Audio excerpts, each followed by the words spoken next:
A wide chamber glows dimly under the soft light of crystal lamps.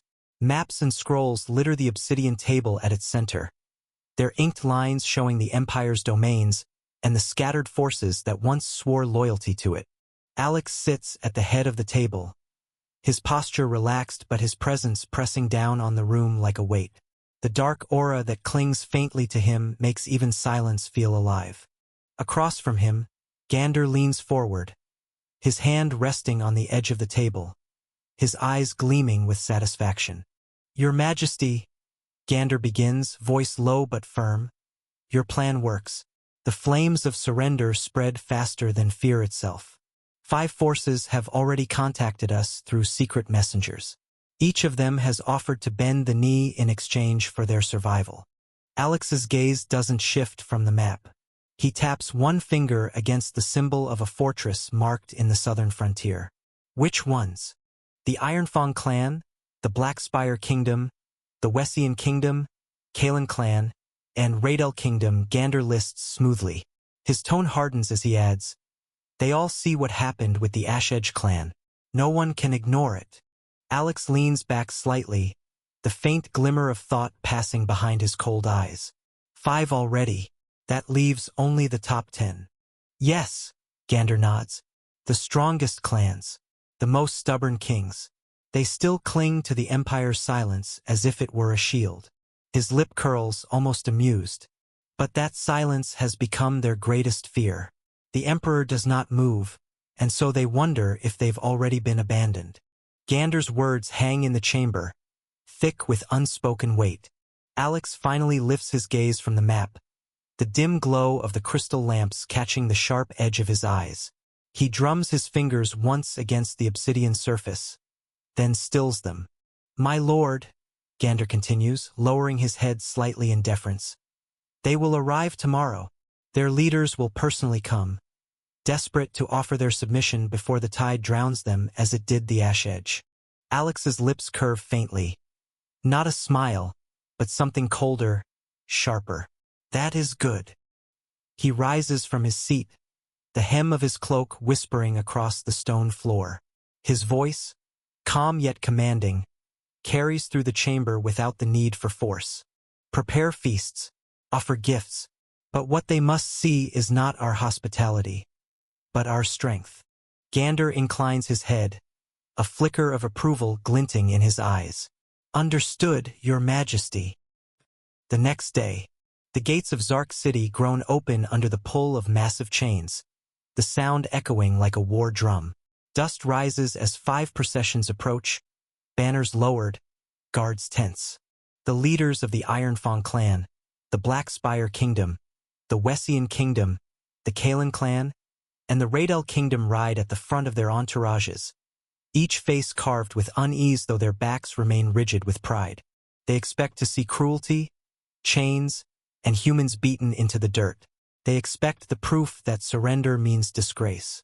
Instead, their eyes widen as they pass through the gate. The streets are alive, not with fear, but with order. Merchants call out prices at their stalls. Smiths hammer steel in steady rhythm. Children carry baskets of bread. Humans move quickly, bowing their heads whenever a monster passes. But not one of them carries bruises. Not one wears chains. If anything, there is too much respect. Every human they see bends deeply, not out of terror from a whip, but as if reverence has been drilled into their bones. The Queen of Raidel mutters under her breath, I didn't expect this at all." The Blackspire King narrows his eyes, watching a human baker hand bread to a towering ogre. The man bows low, voice steady, even warm. "May strength continue to guide your day, sir." The ogre grunts, nodding once before moving on. No blows, no insults. The Ironfang chief's jaw tightens. "They're not slaves." His gaze sharpens. "They're like a loyal dog or something." The Wessian king scoffs, though the sound is thin. "Loyal? Look at them. That's not loyalty. That's fear polished into obedience." Lord Kalen of Kalen clan leans from his saddle, eyes sweeping across the avenues where monster patrols march in perfect formation, armor gleaming, their presence heavy but controlled. His lips press into a line. Call it what you will, fear or loyalty, it is effective, and it binds them tighter than chains. The leaders continue deeper into Zark City, the sound of hooves muted against the polished stone roads. Their entourages glance nervously at the monsters lining the streets. Hulking ogres, sharp-eyed harpies perched on rooftops, even insectoid warriors carrying spears taller than men. But what truly shakes them isn't the number of monsters. It's their strength. Many of the monsters they pass radiate the aura of Tier 4. Some glow even stronger. On one corner, a band of adventurers laugh together outside a tavern. Their equipment well-maintained, their movements confident. The leader, a silver-haired beastman in blackened steel, carries himself with the effortless pressure of a Tier 5. Around him, his companions, all Tier 4, carry blades, bows, and staves with an ease that marks them as veterans. The humans bow as they pass, offering small tokens of food and drink. The adventurers accept them with nods, not lording their power over the humans, but standing above them like guardians. The sight sends ripples through the 5 rulers. King Ravik pulls his reins tighter, his lips thin. His eyes linger on the adventurer band as they disappear into the crowd. Monsters this strong, walking the streets as common folk. A Tier 5 adventurer, leading a group of Tier 4s, casually drinking in the open. He shakes his head slowly. These monsters truly are from another continent. And this kingdom, he exhales sharply. It looks more powerful than the Empire itself. Queen Salira of Raidel glances sharply at him. Careful with your words. But Ravik doesn't relent, his gaze still burning into the streets. Tell me I'm wrong. Look around you. In the Empire, a single Tier 5 would be scouted nonstop. Here they are adventurers, just another group among many. Chief Gorvok of the Ironfang clan grunts, his tusked mouth curling downward. He's right. My clan has a 50 Tier 5s in total, and they guard our stronghold. Yet here, they roam freely buying ale. Lord Kalen of the Kalen clan narrows his eyes. His voice is calm, but there's a tension beneath it. That is the difference. The Empire hoards its strongest as symbols. But here, strength flows everywhere. Common soldiers, guards, adventurers. It is not centralized, it is alive. King Malric of Blackspire remains silent for a long while. His dark gaze sweeps over the sight before him, the disciplined monster patrols moving with precision, the humans bowing low not out of terror but with a strange, steady reverence. Fear and respect woven seamlessly together. At last, his voice slips out, low and bitter, meant more for himself than those beside him. If this is what we are fighting, then to resist is nothing but madness. The others hear the words but do not answer. The truth of them sits heavy in their chests. Ahead, the shadow of the castle looms larger, its black spires stretching toward the sky like spears. The banners of the Monster King ripple in the wind, and the closer they draw, the more they feel it, that oppressive weight, that presence. As if the city itself is preparing to remind them why they are here. The palace rises before them like a living fortress, its obsidian walls veined with glowing runes that pulse faintly, as though the entire structure breathes. Twin statues of winged beasts guard the gate, their stone eyes burning faintly with enchanted fire. The air here is heavier, charged, and even the entourages lower their voices to hushed murmurs. At the foot of the massive stairs, a figure stands waiting. A towering soldier in crimson and black armor, his helmet crowned with jagged horns. The pressure radiating from him is suffocating, Tier 6, unmistakably. His mere presence makes their horses snort and shift nervously, and the entourages instinctively bow their heads to avoid his gaze. The soldier's voice rolls like thunder, calm yet filled with weight. Leaders of Ironfang, Blackspire, Wheezia, Kalen, and Raidel, his crimson eyes narrow within the helm. You stand at the threshold of His Majesty's domain. From here on, your words are your bonds. Tread carefully. The rulers exchange tense glances, pride warring with the instinct to bow lower. Then, with a sweep of his gauntlet arm, the commander turns and gestures toward the great doors of the palace. The massive door opens slowly, their carved reliefs of beasts and battles illuminated by firelight within. Boots thud against polished stone as the Tier 6 commander strides ahead, leading them through the massive archway and into the echoing corridors of the palace. The air is colder here, the weight of the structure pressing down as if the walls themselves were alive. The 5 rulers follow in silence. Their entourages were left behind outside. At last, Chief Gorvok of Ironfang clears his throat, his gravelly voice breaking the silence. "Sir, if you don't mind me asking," he rumbles, as he studies the broad back of the armored giant. "What rank are you? With that kind of aura, you must be one of the marshals, yes?" The commander does not slow, his voice steady, carrying through the corridor like rolling stone. "I am not a marshal. I am only a commander." The words hang in the air, heavy. The rulers exchange startled glances. King Ravik narrows his eyes, disbelief slipping into his tone. "Only a commander? A Tier 6 like you? In our lands, one of your strength would sit beside the throne itself." The commander lets out a low chuckle, the sound echoing against his helmet. "Then your lands are small." He glances back, crimson eyes gleaming faintly. "From what I heard, there are only 5 marshals in His Majesty's kingdom. Each one, far beyond me." The rulers fall silent, the enormity of that truth settling like a boulder in their chests. Salira tilts her head slightly, her voice calm but edged with curiosity. "If Tier 6 is merely a commander, then what does that make the generals?" The commander finally stops in the vast hallway, torchlight flickering across the crimson plates of his armor. He turns slightly, his helm casting his expression in shadow, but his voice carries clear, steady, and sharp.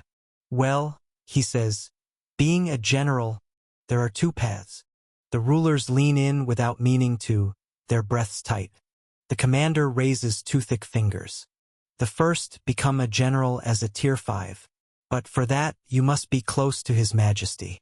Trusted. Connected." The second finger lowers, knuckles creaking against the gauntlet. "The second, for those of us who came later, you must climb. Accumulate military points in campaigns. Then, and only then, if you reach peak Tier 6, you may be considered for the rank of general." The words roll into silence, the kind that digs under the skin. King Ravik blinks, his lips parting in disbelief. "Peak? Tier 6? Just to be considered?" The commander's smirk curves beneath the helm, faint but cutting. "That's right." His voice drops into something colder, amused. "To be honest, in this war only the generals are dispatched. Just the generals." He sweeps his gaze across them, letting the weight of his words sink in. "And already, your continent is in chaos." The rulers freeze, the enormity of what he implies slamming into them. Chief Gorvok's teeth grind as he mutters, "So this?" He gestures at the commander, at the oppressive aura of Tier 6 radiating off him. "Isn't even enough for a general?"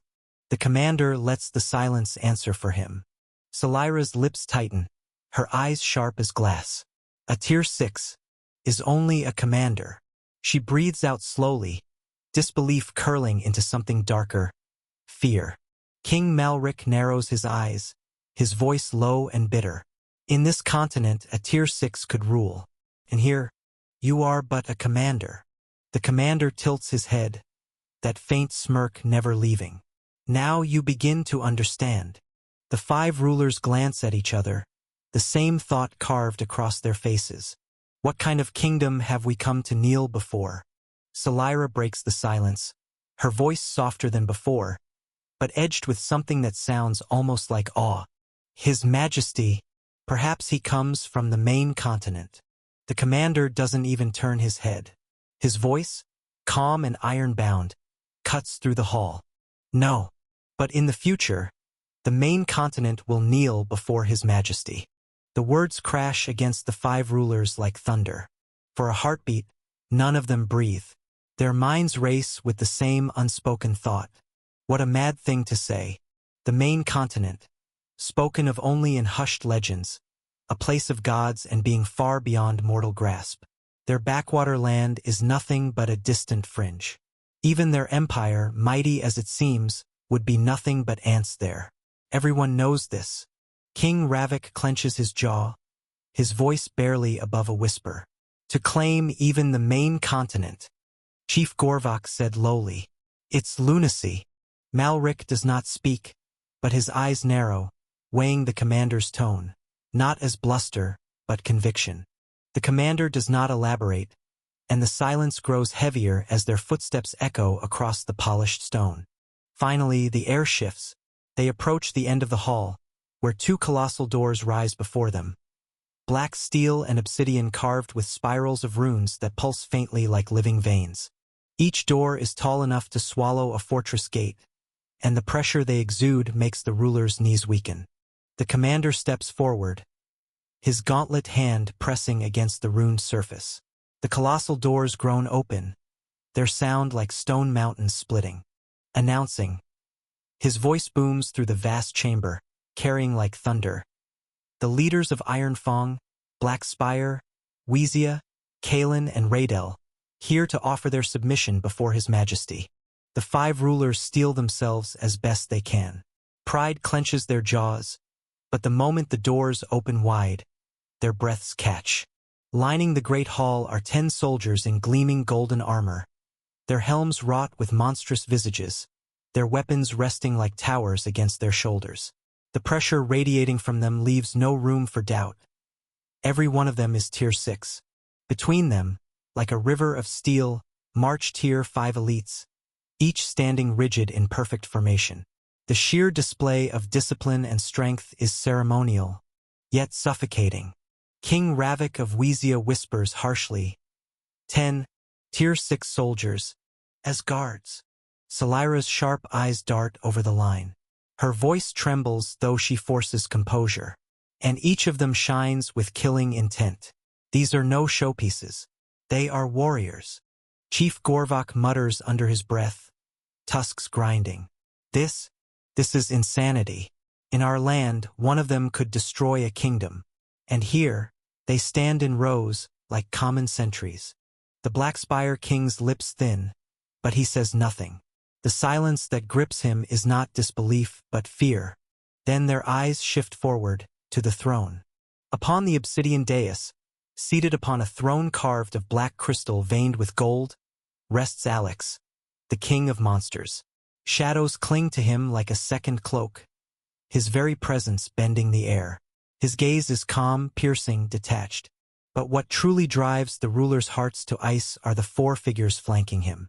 2 on each side, monsters whose auras roar like oceans. Each one is a peak Tier 6, their killing intent so sharp it feels as though a single thought could unravel their very lives. The 5 rulers feel their spines stiffen against the instinct to kneel. Their pride screams to stand tall, yet every instinct tells them to bow. King Ravik swallows hard, his voice low as he leans towards Salira. Each of those 4, I can feel it. Any one of them could wipe us out. Salira's eyes never leave the throne. Her voice is calm, but her knuckles whiten against her robes. No, not just us. Our whole nations, clans.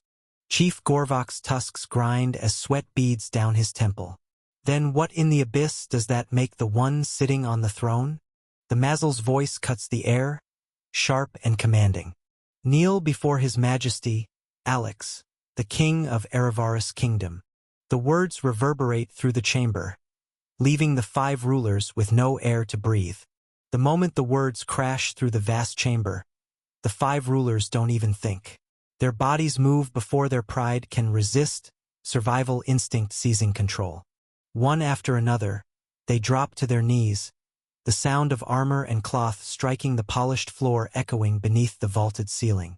As if rehearsed, the 5 rulers speak in unison, their voices heavy with fear and forced reverence. We greet His Majesty. The silence that follows is suffocating. The only sound is the faint crackle of fire in the sconces and the dull hum of power radiating from the 4 peak Tier 6 guardians by the throne. Alex's gaze sweeps over them, unreadable. Shadows curl faintly at his shoulders, shifting as though alive. For a long moment, he says nothing, simply letting the weight of his presence settle deeper into their bones. Then, at last, his voice comes. Calm, low, commanding. Rise. The single word cuts like steel. The rulers hesitate, then obey, pushing themselves upright with stiff motions. Their heads remain bowed slightly, unable to meet his eyes for long. Alex leans back slightly against his throne, one hand resting on its armrest. His gaze drifts across each of them as though measuring their worth. Welcome, he says, his tone smooth yet carrying the weight of an ocean. To my kingdom. The words settle into their ears like a decree, making clear that this is no longer a visit. They are no longer sovereigns in their own right. They stand here as subjects who chose survival over defiance. Alex's eyes narrow, the faint shimmer of his horns catching the firelight. His voice rolls through the throne room, even yet implacable. You're here to surrender? King Ravik of Weezia steps forward first. His cloak drags across the polished floor as he bows, voice firm though his hands tremble at his sides. Yes, your majesty. The Empire. It seems they have abandoned us. We do not wish for our legacies to die meaningless deaths. Alex tilts his head, studying him like one weighs a coin. A faint curl tugs at his lips. Then you did the right thing. After all. His gaze sweeps across them, sharp as a blade. We were already planning to destroy the five of you. A murmur of unease ripples through the rulers. It is Selira of Raydell who steadies herself enough to speak. Her silver crown gleams under the firelight as she lowers her head slightly, voice smooth, respectful, but edged with wariness. May we know what we are to give up? Should we join your kingdom?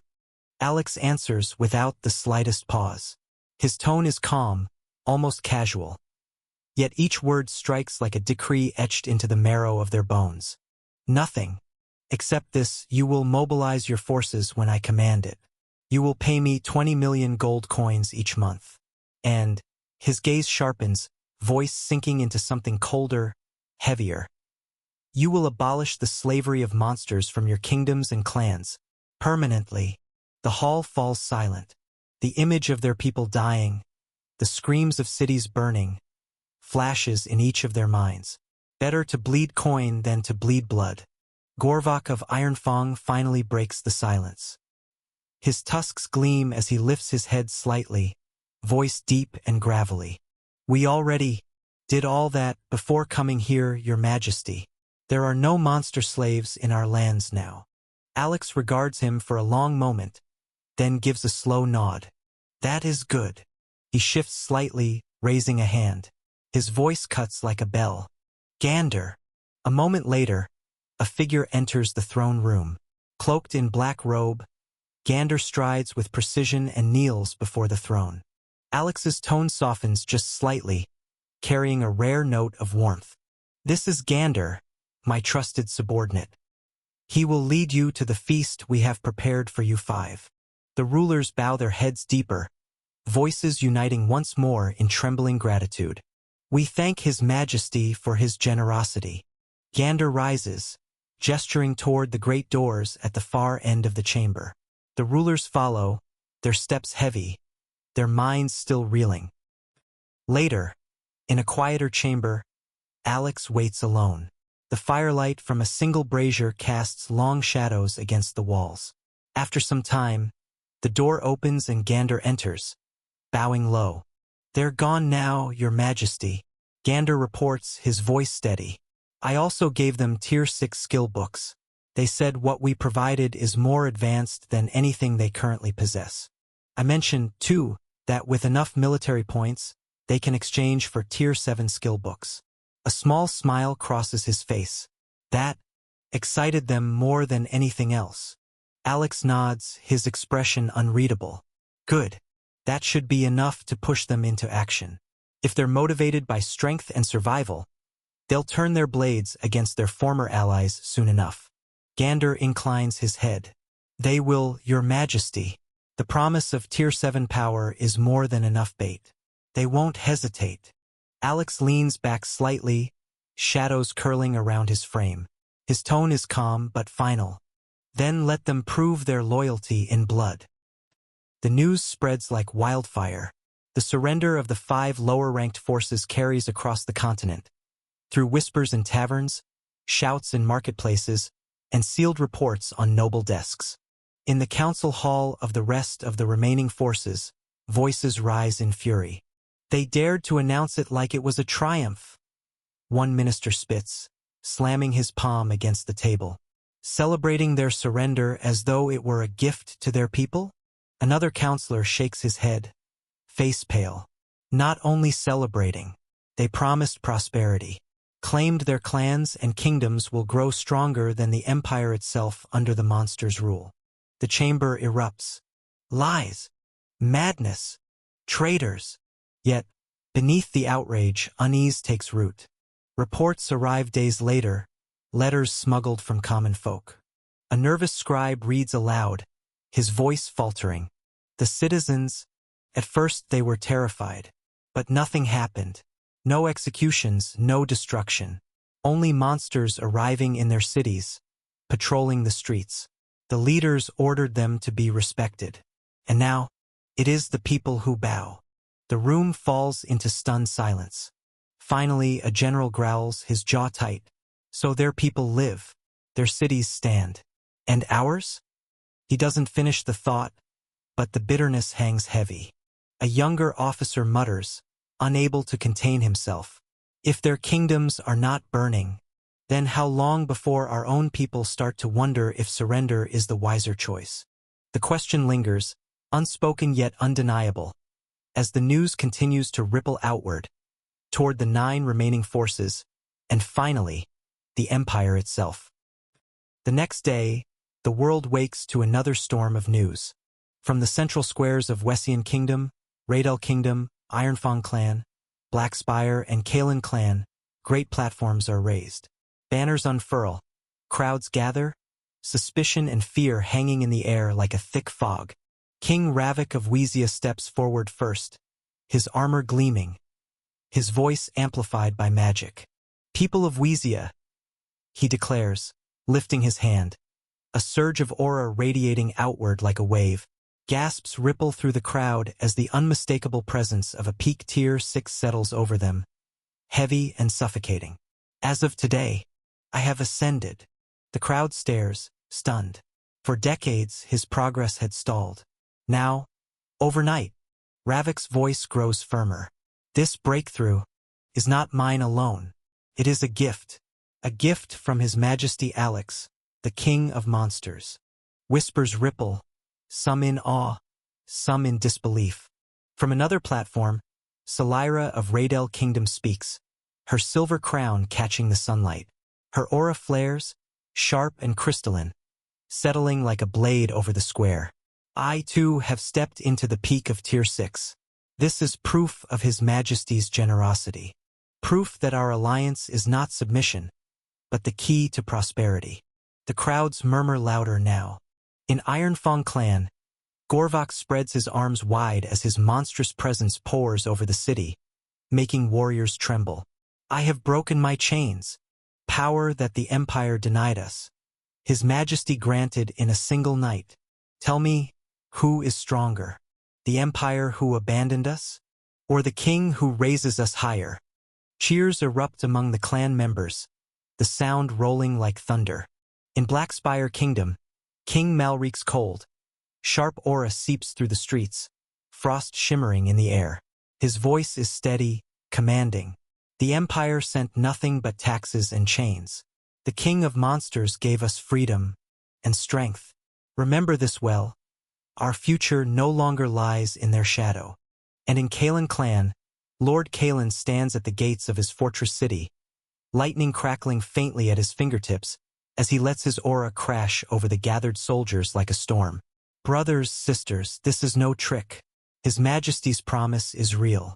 I was stagnant for years. Now I stand as peak Tier 6. You will see more. You will see all of us rise higher than the Empire ever allowed. The shock of their breakthroughs still hangs in the air when, only days later, the 5 rulers gather their councils and armies. In each hall, murmurs ripple among nobles and elders. Some protest, their pride clinging to the empire like a rotting chain. But the rulers, now peak tier 6, silence them with presence alone. Wheezia, Royal Council Hall. A noble slams his fist on the table. This is madness, to strike at the top rank. Do you intend to drag us all into the abyss? King Ravik rises slowly, his aura leaking into the chamber like a crushing tide. The nobles stagger, their voices choking in their throats. His eyes narrow. Treason. His voice is calm, iron-heavy. No. Treason was the empire abandoning us. What we do now is survival, and survival means victory. The nobles fall silent. None dare argue further. Raidel clan keep. Salira sits at the head of a long table, her voice cool, her gaze sharp. An elder leans forward, voice shaking. Matriarch, surely there must be another way. To fight against the Empire's top allies is to invite destruction. Salira's aura sharpens, slicing through the air like glass. The elder gasps as if his breath is cut away. She speaks softly, but each word lands like a hammer. If you cannot stomach His Majesty's way, then you may leave. But know this, Raidel does not bow twice. Our clan follows my decision. The hall goes still. One by one, the elders lower their eyes in silence. Ironfang clan arena. Warriors gather, shouting in uproar. One tier 6 warrior said, "We have fought for the empire for generations. To turn our blades now." Gorvok raises his hand. His aura slams into the ground like a quake, silencing the arena. His voice rumbles, deep and unyielding. The empire denied me power. His Majesty gave it freely. Who among you dares call that betrayal? No one answers. The warriors lower their heads, fear and respect twisting into something else. Loyalty. Blackspire Kingdom. King Malric listens as his ministers argue, their voices sharp and frantic. We cannot match the empire. Even with your breakthrough, Majesty. Their strength is too vast. Frost creeps across the table, spreading under their hands. The room falls into silence as Malric's cold aura settles over them like a noose. His eyes gleam hard as ice. Who said we fight alone? His Majesty will send aid to stand with us. No minister speaks again. Kalen Fortress. Lord Kalen stands before his generals, his voice booming like thunder. The empire is weak. Their chains are rusting. Do you think I would risk this if His Majesty had not proven his strength? Lightning crackles along his arms, the scent of ozone heavy in the air. One hesitant general speaks. And if the empire retaliates? Kalen smiles, aura flaring like a storm breaking over the mountains. Then we show them our new strength. His warriors roar their approval. And so, within mere days, the 5 rulers move as one. Armies march, banners rise, war horns echo through valleys. Monsters, discipline forged under Alex, march beside them. The night is quiet around the Ember Clan's territory. A pale moon hangs above, its glow catching the edges of the watchtowers that circle the city. The air smells faintly of ash and iron, the natural scent of the clan's lands. Inside one of the small towers on the outer ring, 2 Ember warriors, both tier 5, lean against the wooden railing, their spears propped beside them. Their armor glimmers faintly in the firelight of the braziers below. One scratches his chin, breaking the silence. I heard a rumor that the 5 traitors are planning to attack us. His companion snorts, spitting into the dirt below. I know. And guess who drew the short straw to be stuck on duty tonight? Unlucky bastards. The first warrior chuckles dryly, though his eyes linger uneasily on the dark forest stretching beyond the walls. Those traitors aren't much to be afraid of, though. The second warrior shakes his head, a shadow crossing his face. His tone lowers. The traitors don't worry me. It's the monsters. I heard whispers. They don't get tired. They move like one too. The first scoffs, though his hand drifts to his spear, gripping it a little tighter. Fairy tales to scare us. If they do come, we'll... His words stop. The brazier's flame flickers, though there's no wind. A sudden, unnatural stillness settles over the night. Then, from the corners of the watchtower, shadows ripple like spilled ink. Figures emerge, silent, cloaked in black. Their blades glint for the briefest instant, moonlight catching on steel before the strikes land. The two warriors don't even have time to shout. A thin line of red blooms across their throats, breath dying in silence. Their bodies slump against the railing, eyes wide, as the shadows slip past them like smoke. Across the outer ring of the city, the same scene unfolds. Dozens of watchtowers, dozens of Ember warriors, Tier 3, Tier 4, even Tier 5, stand guard. None raise an alarm. None even realize the danger until their vision goes dark. The shadows of the Monster King move as one, emerging simultaneously across every post. Not a whisper escapes. Not a single horn is blown. By the time the moon reaches its peak, the entire first line of defense around Ember City lies silent, every warrior dead where they stood, unaware their city's doom has already begun. Even in the dead of night, Ember City is far from quiet.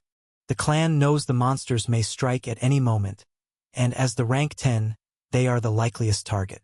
Torches burn along the walls, patrols march in tight rotations, and at the very heart of the defenses, in a reinforced chamber, the shield control room hums faintly with power. A lattice of runes spreads across the chamber's floor and walls, glowing with ember-red light. This formation powers the great barrier that blankets the city.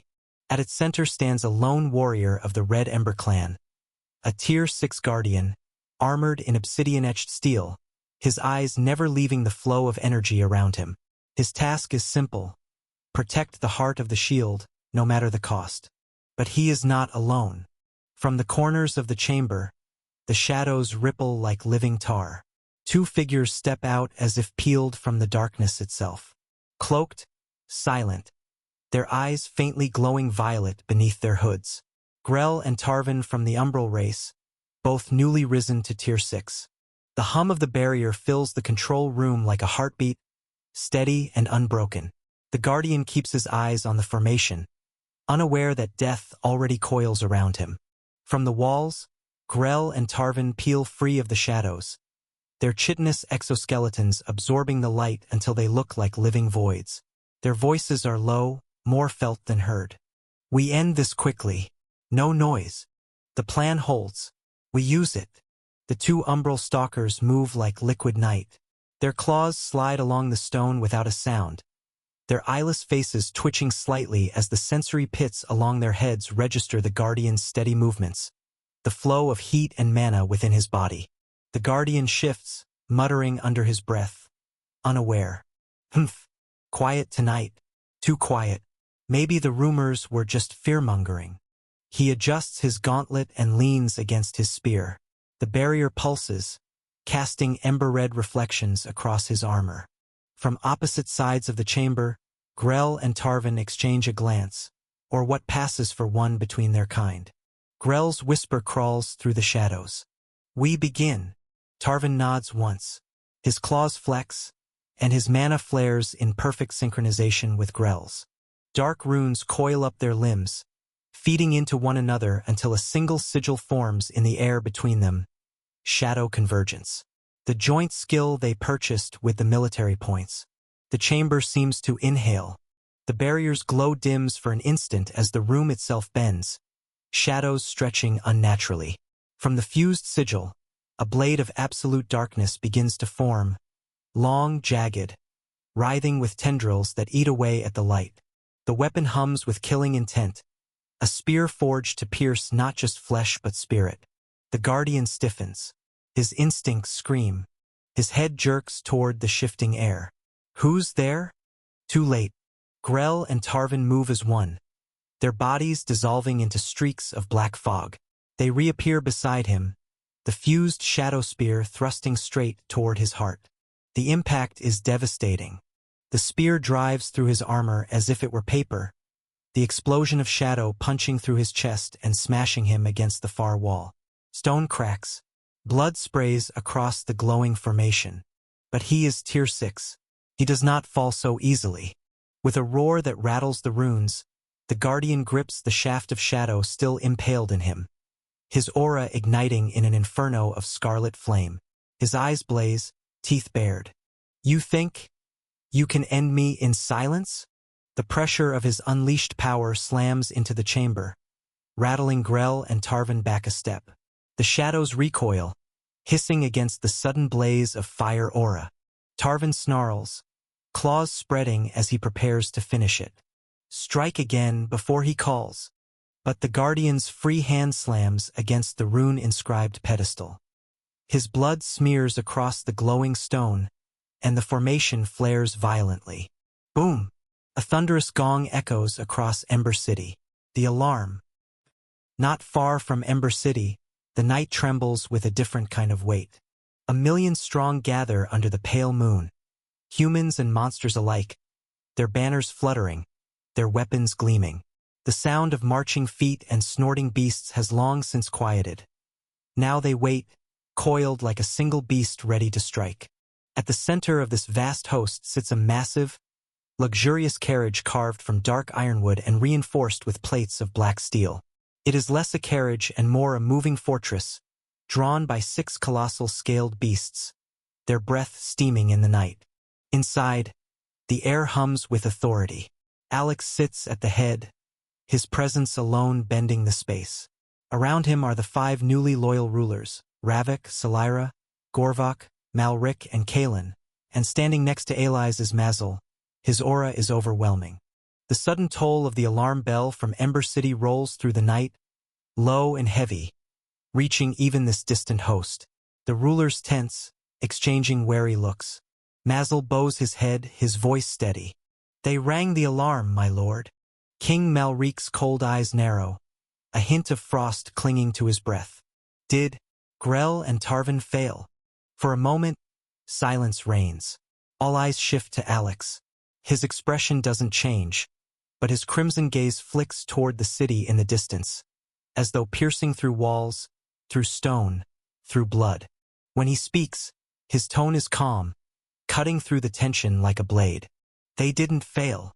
The rulers straighten, surprised. Alex leans back against the dark cushions, voice steady, absolute. The alarm rings, but the shield does not rise. That means the core is broken. His lips curl faintly, almost a smile. They succeeded.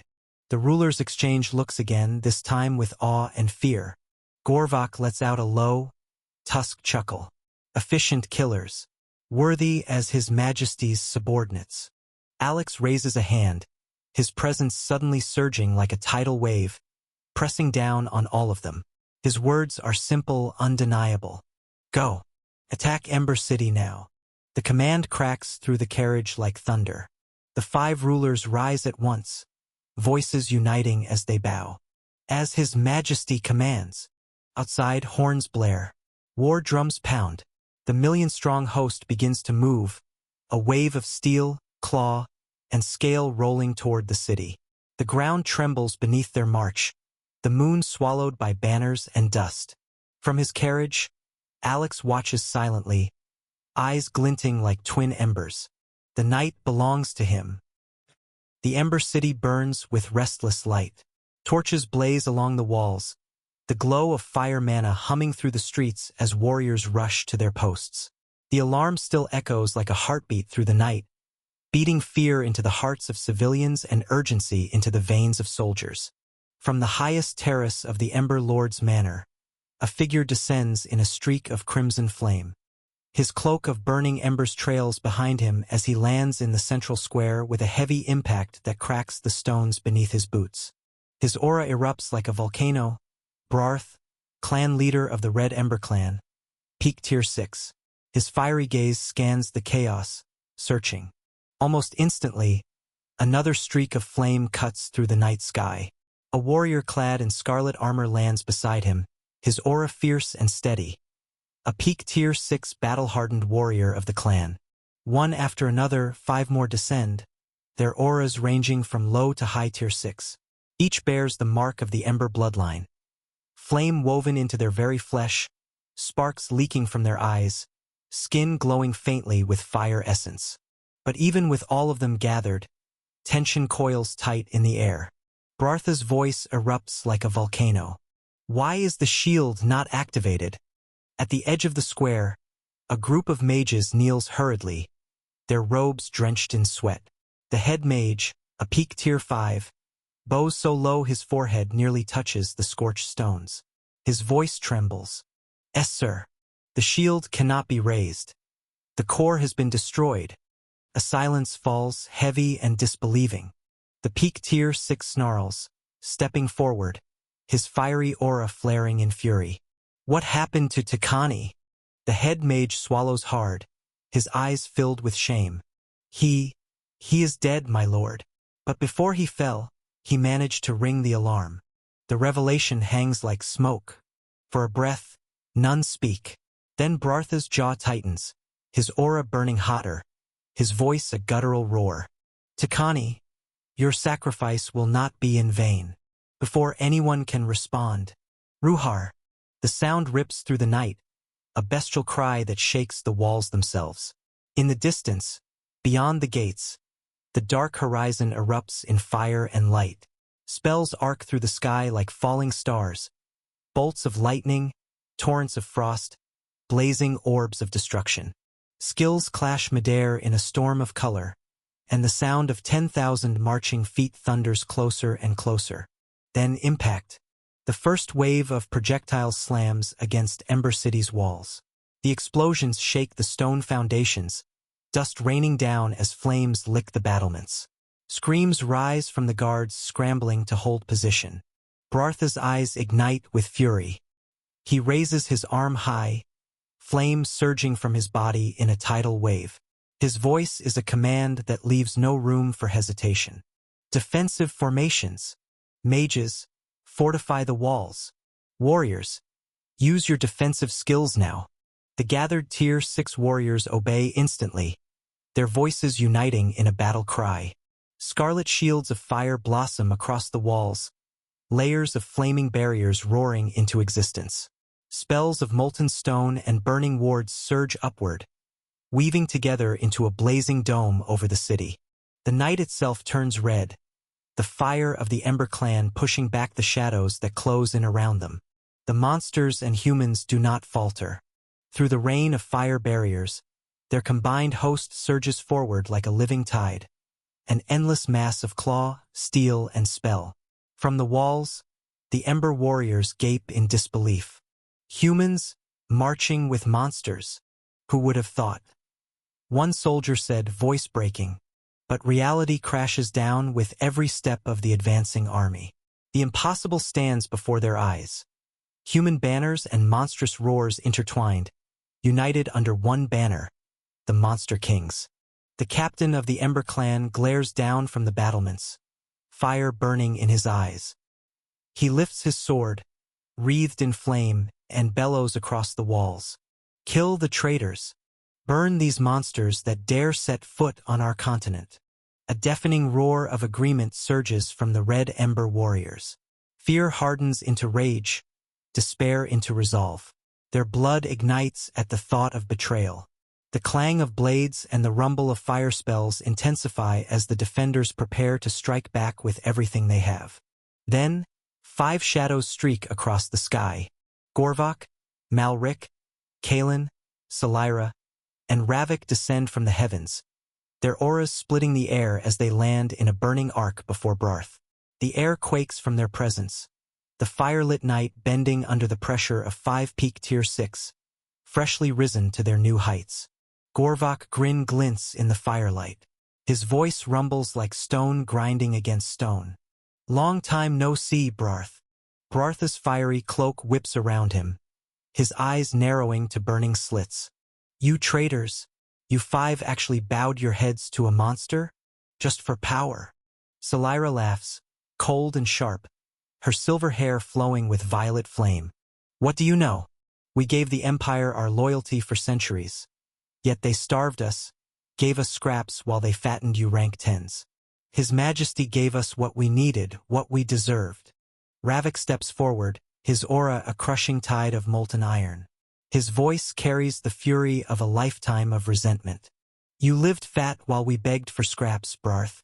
Tonight the scales balance. Tonight, we take what should have been ours all along. Bartha's chest rumbles with dark laughter. He spreads his arms wide, his aura exploding outward like a volcano. Flames roar into the sky, blotting out the stars. Ha ha ha! You dare lecture me? You just broke through peak tier 6 and already act like you're better than me. I'll burn you all into ash tonight. The sky itself trembles as the two sides face off. Ember light and bloodlust fill the night. Bartha's aura erupts in a blazing inferno, heat waves rippling outward. The stones under his boots glow red from the sheer intensity. His fiery cloak lashes behind him, crackling like a living beast. The 5 traitor rulers sneer back, their auras clashing against his, splitting the air into jagged currents of power. Kalen's storm-charged voice booms. Bold words from a man who hides behind his rank. Let's see if your flames can withstand our storm. Barth doesn't wait. His pride won't allow hesitation. He launches forward, his fists wreathed in fire thick enough to melt steel. His strike crashes toward Ravik and Kalen both. Boom! Kalen meets him with a thunderclap, lightning dancing down his arms. Ravik intercepts with a stone fists, every blow echoing like an anvil strike. The 3 clash midair, fire, storm, and stone exploding in a shockwave that sends tiles and rubble scattering below. Barth snarls, pushing back both of them with sheer force. Teaming up. Fine. I'll bury you both in the same grave. Their battle explodes upward, firestorms and lightning bolts splitting the night, molten sparks raining down on the city. On the ground, the other peak tier 6 Ember warrior charges Malric, his greatsword ablaze. You frost-blooded coward. You think flame will bow to ice? Malric's eyes flash cold, frost curling along his fingers as he summons a blizzard around his blade. Fire burns bright, until it's smothered by winter. The two collide, flame and frost exploding in a hiss of steam that blankets the battlefield. The remaining 5 Ember Tier 6 roar as one, rushing toward Gorvok, Salira. They know they can only fight the two of they are together, so they carry the burden together. Formations. 1 Ember high-level Tier 6 bellows, fire sigils spiraling around his body. We fight as one flame.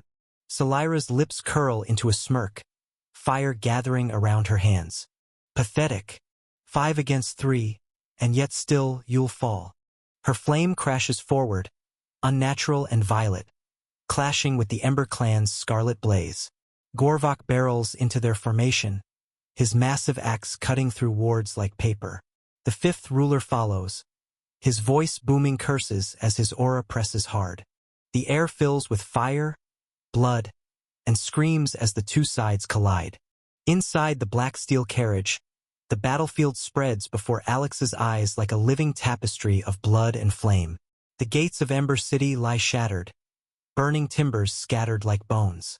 Human clashes against human, monster against Ember warriors, fire drowning fire. Alex sits unmoving, one arm resting against the armrest, crimson eyes half-lidded as though the destruction below is nothing more than a performance staged for him. Mazel, he says softly, without turning. What do you think of those humans? Mazel tilts his head, his gaze sharp, his voice calm and smooth. They are acceptable, your majesty. They did not hesitate. The moment you offered them strength, they turned their blades on their former allies. Efficient. But, he pauses, eyes narrowing at the battlefield. They may do the same to you, should a greater benefit present itself. Alex exhales, neither amused nor offended. That is how it has always been. Even monsters betray when it suits their survival. Loyalty is a word men like to hide behind. I am not naive to that truth. He leans forward slightly, his presence pressing down like an unseen weight on the carriage. His next words are measured, absolute. But whether human or monster, betrayal only matters if they are strong enough to act on it. I am not concerned. Mazel bows his head. As it should be. Below, the battle becomes a storm. A wave of humans under Ravik's banner charge through the splintered gates, their earth element aura blazing as they carve through Ember defenders. Flame-clad warriors meet them head-on, the streets exploding with heat as scarlet fire collides against molten iron. "Hold the line!" An Ember captain roars, his sword a pillar of fire. He slashes down, severing 3 traitor soldiers in a single strike, only for Kaelin's stormborn generals to sweep in, lightning spears piercing his chest. His scream is drowned by thunder. Elsewhere, Solyra's fire licks across the rooftops, spreading like a living plague. Ember mages rush to douse it with flame, but her laughter cuts through the chaos. "Your fire burns red. Mine burns to devour." The clash is relentless. Walls crumble, streets run molten. The sky splits with lightning and fire. Then, Bartha's roar shakes the heavens. High above, he collides with Kaelin and Ravik again, his fists like volcanic meteors. His flames scorch through the clouds, his voice booming over the battlefield. "Traitors! I'll incinerate every one of you." The impact of their clash sends blazing fragments raining onto the streets below. Soldiers, human, monster, are vaporized in an instant, their screams cut short by firestorms none of them can endure. Still, the tide does not falter. Alex's army pushes deeper into the city, step by step, banner by banner. Ember civilians scream from their homes, the clash of fire and steel shaking their world apart. The clash at the eastern quarter rages like a storm contained within walls. Gorvok swings his axe in a brutal arc, the force of it splitting through a line of scarlet flames and sending one Ember Tier 6 flying into the rubble. Beside him, Solyra moves like a serpent of fire, flames twisting around her fingers before lashing out, consuming 2 more in howling bursts. The 5 Ember Tier 6 stagger, wounds painting their armor black with char. Their breaths come ragged, their auras dimming. Even with their unity, even with centuries of training, fighting 3 peak tier SIXS is a weight too heavy. Gorvok spits to the side, his grin gleaming. "That it? I didn't even sweat fighting you all." Solyra tosses her silver hair back, fire dancing in her violet eyes. "Let's finish this quickly. Then we'll aid the soldiers below and seize this city. The faster we take it, the more we earn a military points." The Ember warriors, bloodied and wavering, exchange glances. One, his face burned and his arm trembling from holding his weapon, bares his teeth. "Don't underestimate us. Even if you stand as peak tier 6, we are Ember Clan warriors." Another shouts, voice breaking with desperation yet filled with iron resolve. "Everyone, let's do that thing." At once, all 5 step into formation. Their movements are heavy, final, but resolute. One produces an obsidian vessel inscribed with writhing flame sigils. Without hesitation, each slices open their palms, pressing them to the vessel. Blood streams unnaturally fast, as though sucked into the item. Their faces pale, but they don't falter. The suction grows violent, veins bulging as their life force is dragged out. Solyra's eyes widen, fury and disgust flashing in her voice. "What kind of evil technique are you using?" None of the Ember warriors answer. They only grit their teeth, blood pouring until their bodies shrivel, until their eyes dim. One by one, they collapse lifelessly onto the stones, the last of their essence devoured by the vessel. The obsidian cracks. A sound like a furnace erupting fills the air. Then, from the vessel's shattered remains, a pillar of crimson fire roars into the heavens. The sky turns red, clouds boiling away under its heat. From within the inferno, a towering figure emerges. A spirit wrought entirely from living flame, its form humanoid yet monstrous, towering twice the height of a man. Its eyes blaze molten gold, its mouth a constant roar of fire. The very ground beneath it glows, stone melting into magma. Gorvok's grin falters, his axe vibrating in his grip. "Tisage, they summoned a damned peak tier 6 fire spirit." Solyra hisses, violet flame coiling tighter around her hands. "Fools, they traded their lives for this thing." The fire spirit raises its hand, and an ocean of flame surges forward, consuming the street in a tidal wave. Boom! The shockwave blasts Gorvok and Solyra back, rubble vaporizing where they had stood. The street is a furnace, every stone glowing red, every breath heavy with ash. Gorvok digs his boots into the molten ground, his axe braced against the wave of fire. Salira spins through the backlash, her flames snapping outward like wings before she steadies herself on a half-melted wall. Both of them are breathing heavier than before. The fire spirit stands tall at the center of the inferno, its body a writhing colossus of molten flame, molten blood dripping into rivers of magma beneath it. Salira spits blood from the corner of her lips, her eyes narrowing. We might need to go all out with this one. Gorvok growls, planting the head of his axe into the ground to steady his trembling arms. His voice gruff but tinged with grudging respect. So it's really true. A spirit beast is stronger in the same tier. The spirit's roar shakes the very foundations of Ember City, its golden eyes glaring at them like suns. It raises both of its molten fists, each one larger than Gorvok himself, and slams them down. The ground detonates. Lava geysers erupt, splattering across the street, turning stone into rivers of glowing orange. Salira reacts first. She thrusts her palms forward, violet fire surging into a storm, meeting the spirit's flames. Her unnatural blaze eats through part of the firestorm, but the pressure drives her to one knee. Damn it! It's pressing even me down. Gorvok charges through the blaze, his skin blistering, his armor glowing red. He swings his axe with both hands, the strike carrying the weight of mountains. Collides with the spirit's arm. Clang! A shockwave bursts outward, vaporizing rubble. Gorvok's teeth grit, his axe biting into molten flame as if it were metal, sparks flying. The spirit reels, but only for a moment. Its other arm lashes out, a blazing backhand that smashes Gorvok across the street and into a collapsing tower. Boom! Gorvok crashes through two walls before he stops, coughing blood, but his laughter follows. Gahaha! Now that's a fight. Salira snarls, flames coiling tighter around her body. Her aura flares bright, painting the burning district in unnatural colors. Enough holding back. Salira's flames spiral upward, licking at the night sky until the heavens themselves are dyed red. Her aura pulses in waves, every heartbeat an eruption of fire that devours the scarlet blaze around her. The molten air bends to her will, the cobblestones beneath her feet cracking and splitting as if the city itself recoils from her power. Her voice is sharp, almost a hiss as she glares at the spirit. Gorvok, no more games.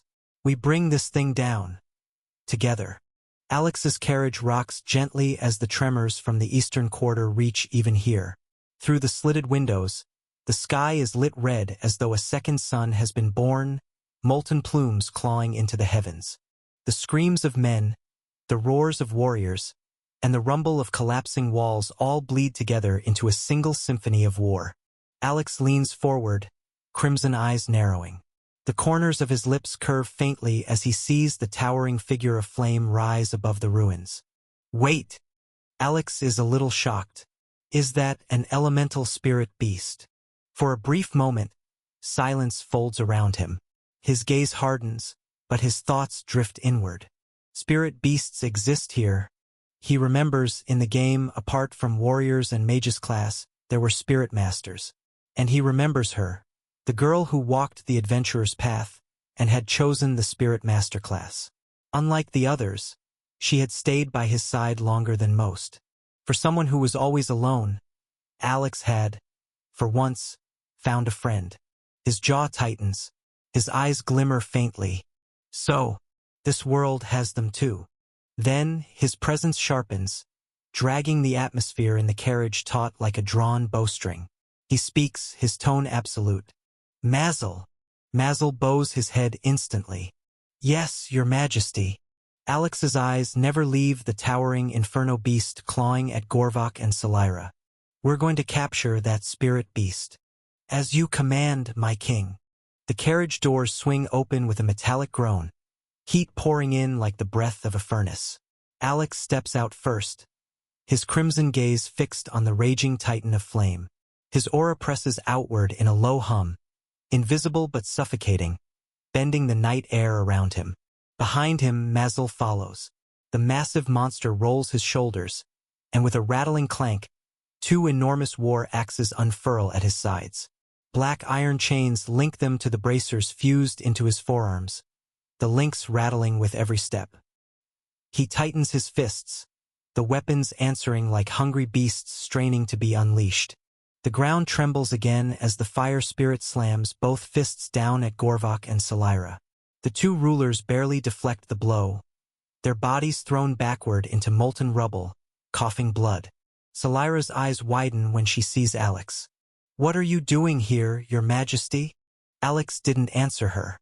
Alex walking calmly toward the battlefield, black coat untouched by ash, his eyes gleaming like twin suns in the inferno.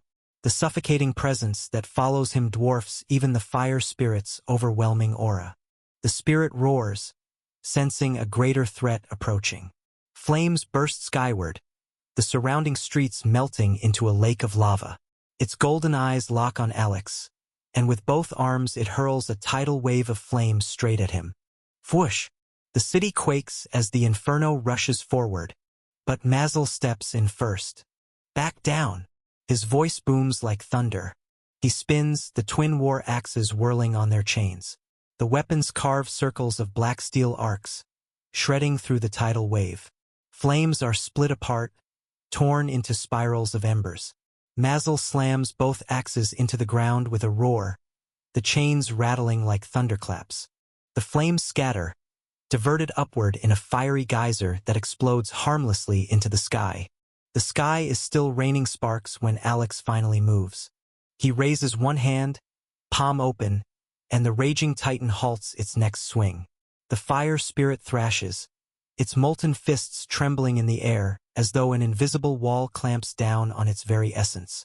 The street quakes beneath its weight, but the beast cannot move forward. Salira's breath catches. Gorvok, bloodied but grinning, mutters through broken teeth. He stopped it with just his hand. Other hand, a crystal emerge. Dark at first, but as soon as it touches the open air, its surface gleams with hungry veins of light, pulsing in rhythm like a living heart. The fire spirit lets out a deafening roar, sensing danger. It writhes harder, its molten body twisting, but Alex's raised hand doesn't even tremble. His voice cuts through the inferno, calm yet absolute. "Struggle all you like. It won't matter."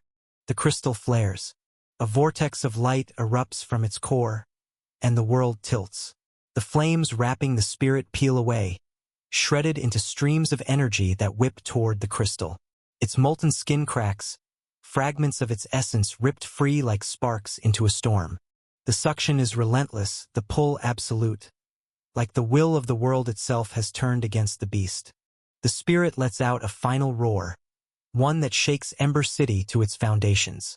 It lashes out with both arms, striking the ground, but the blows land weak, almost desperate. Its body unravels, flame by flame, piece by piece, dragged screaming into the crystal. In mere breaths, the towering colossus is no more. The battlefield, once molten and raging, is left barren. Just blackened stone and rivers of cooling magma. The crystal in Alex's hand glows brilliantly, the image of a burning core flickering deep inside, as though the spirit has been caged within. Alex closes his fingers around it, the light dimming to a steady pulse. Silence follows, staggering silence. Alex doesn't spare them a glance. Without a word, he turns on his heel, coat swaying lightly against the scorched wind. The crystal vanishes into his grasp as if it belongs there, and his steady footsteps echo against the broken street. His presence lingers like a weight even after he moves past, the silence swallowing his absence. Mazel lingers, his shadow falling long over the battered forms of Gorvok and Salira. His chains rattle faintly as he lifts one axe and rests it across his shoulder. His eyes are cold, his voice carrying the sharpness of command. "You two, stop wasting time. Help your soldiers and finish taking this city. Don't make His Majesty wait." The battlefield is still trembling when Mazel's words land like a hammer. His gaze pins Gorvok and Salira in place, sharp as steel. Salira lowers her head, flames flickering faintly around her. Her voice is tight, almost formal. "Yes, Sir Mazel." Gorvok wipes blood from his mouth with the back of his hand. His gravelly voice rumbles out steady. "We'll see it done. Wouldn't dare keep the king waiting." Mazel studies them both for a moment longer. The chains on his axes clink softly in the quiet, a reminder of the violence they had just witnessed.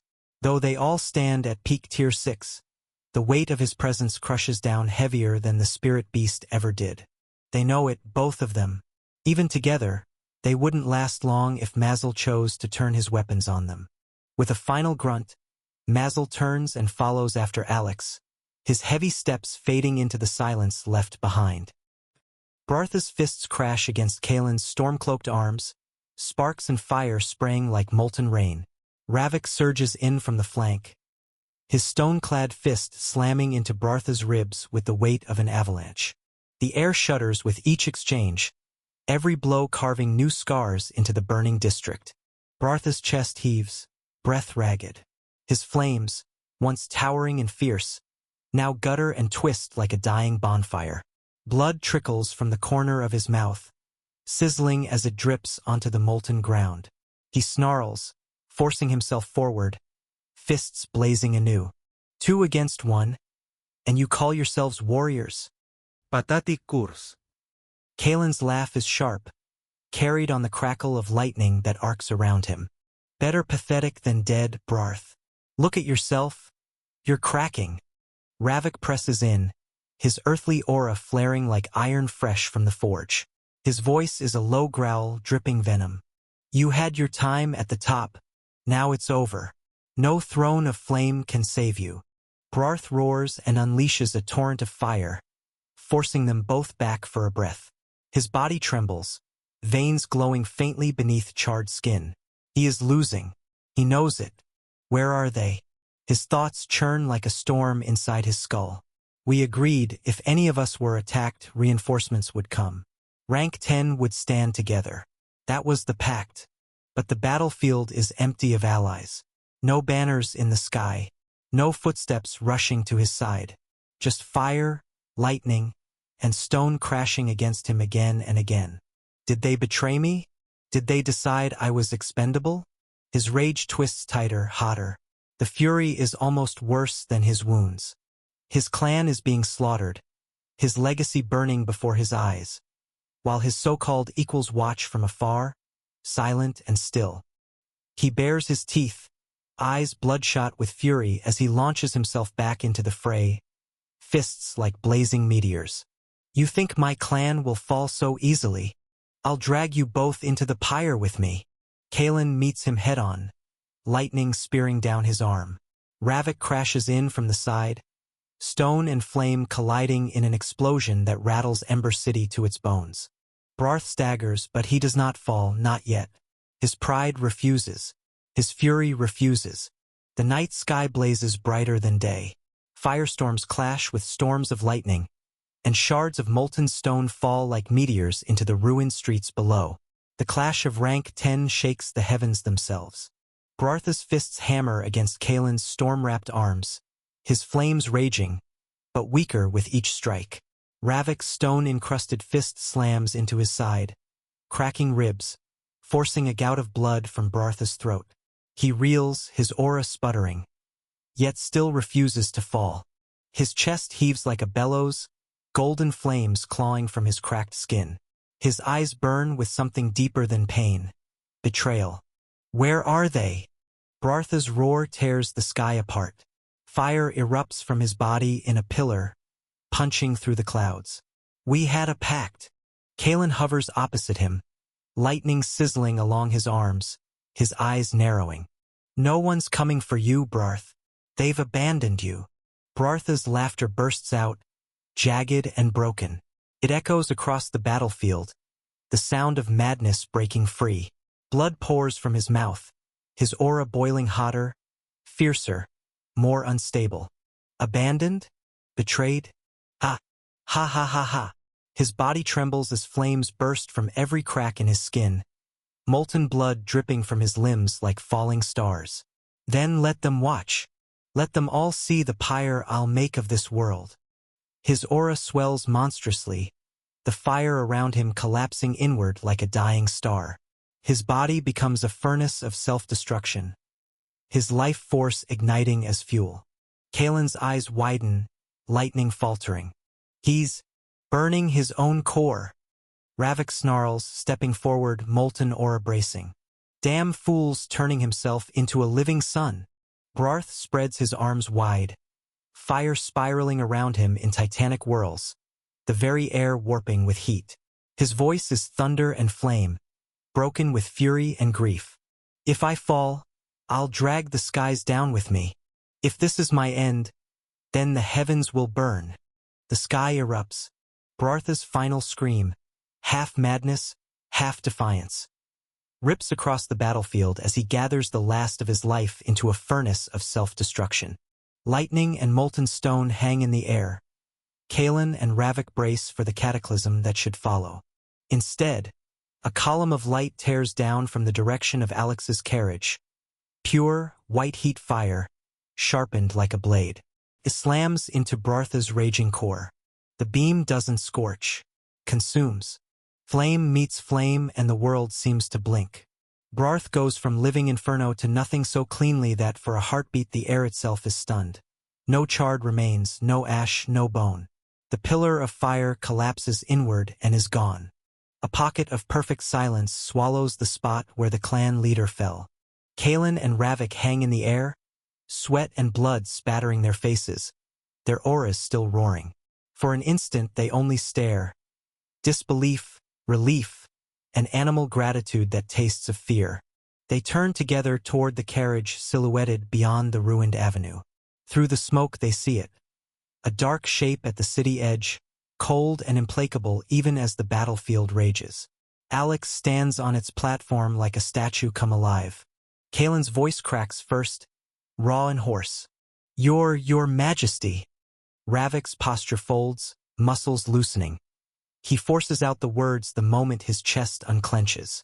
Thank you, Your Majesty. You saved. He doesn't finish.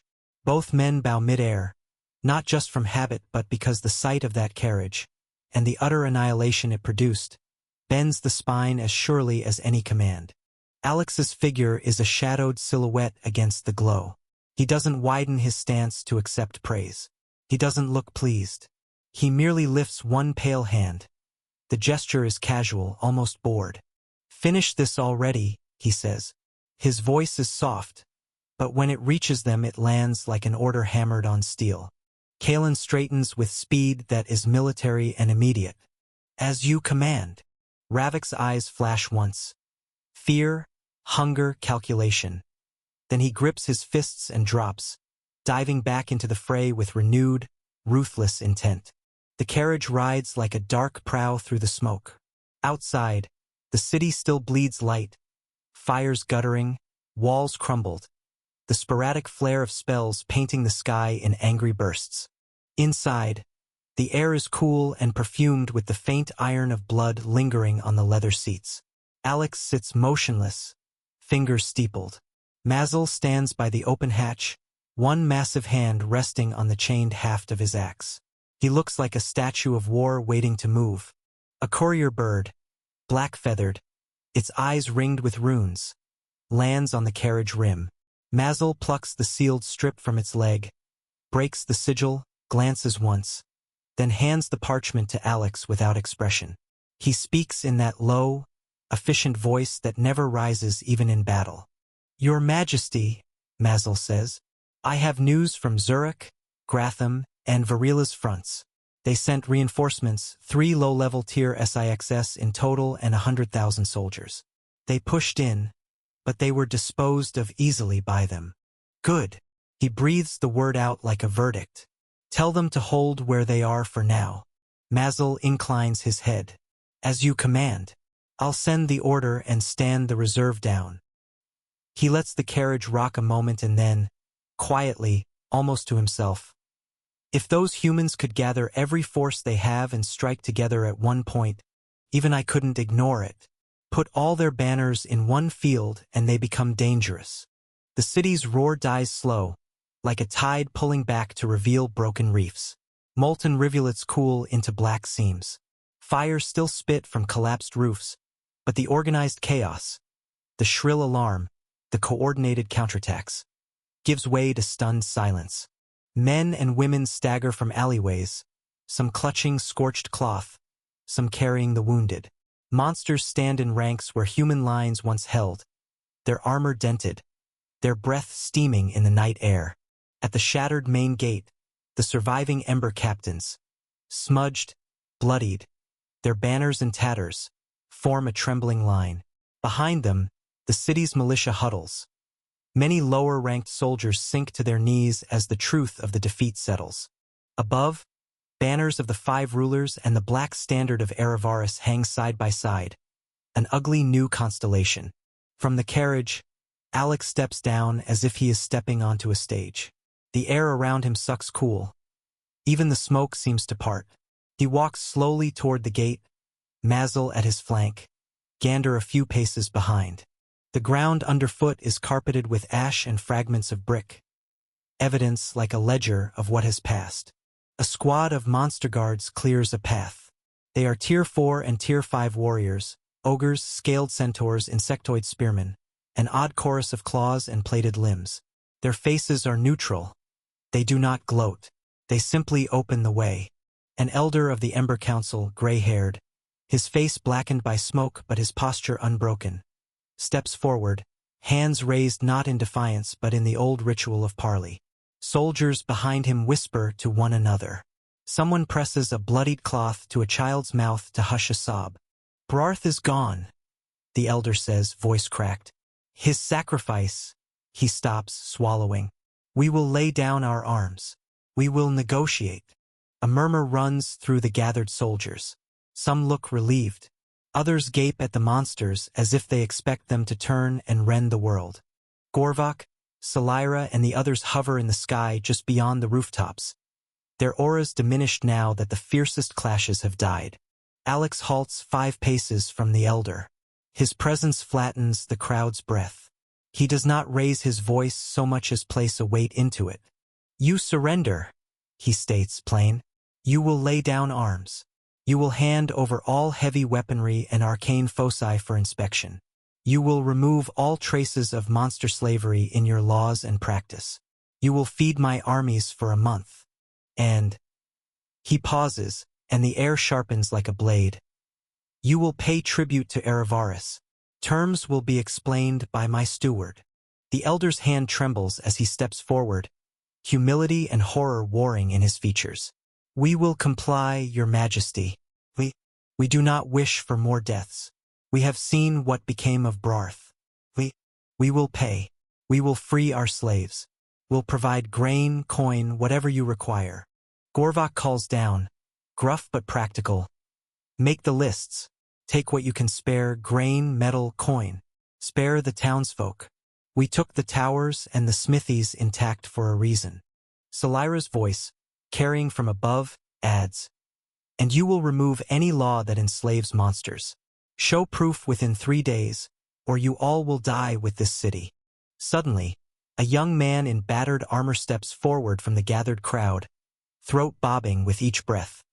He moves with a soldier's caution and a son's bearing, shoulders squared, jaw set. "I am Rurden," he says, voice surprisingly steady. "Oldest son of Brarth." Alex looks at him without surprise, as if the name had been expected. The carriage's lanterns throw his face into half-shadow. He studies the boy for a slow beat, then answers plainly. "I killed your father. Do you not resent me?" Rurden swallows. For a moment the plainness of the question seems to cut cleaner than any sword, but he straightens, an anger that is not aimed only at Alex lights behind his eyes. "I dare not, your majesty." His voice tightens.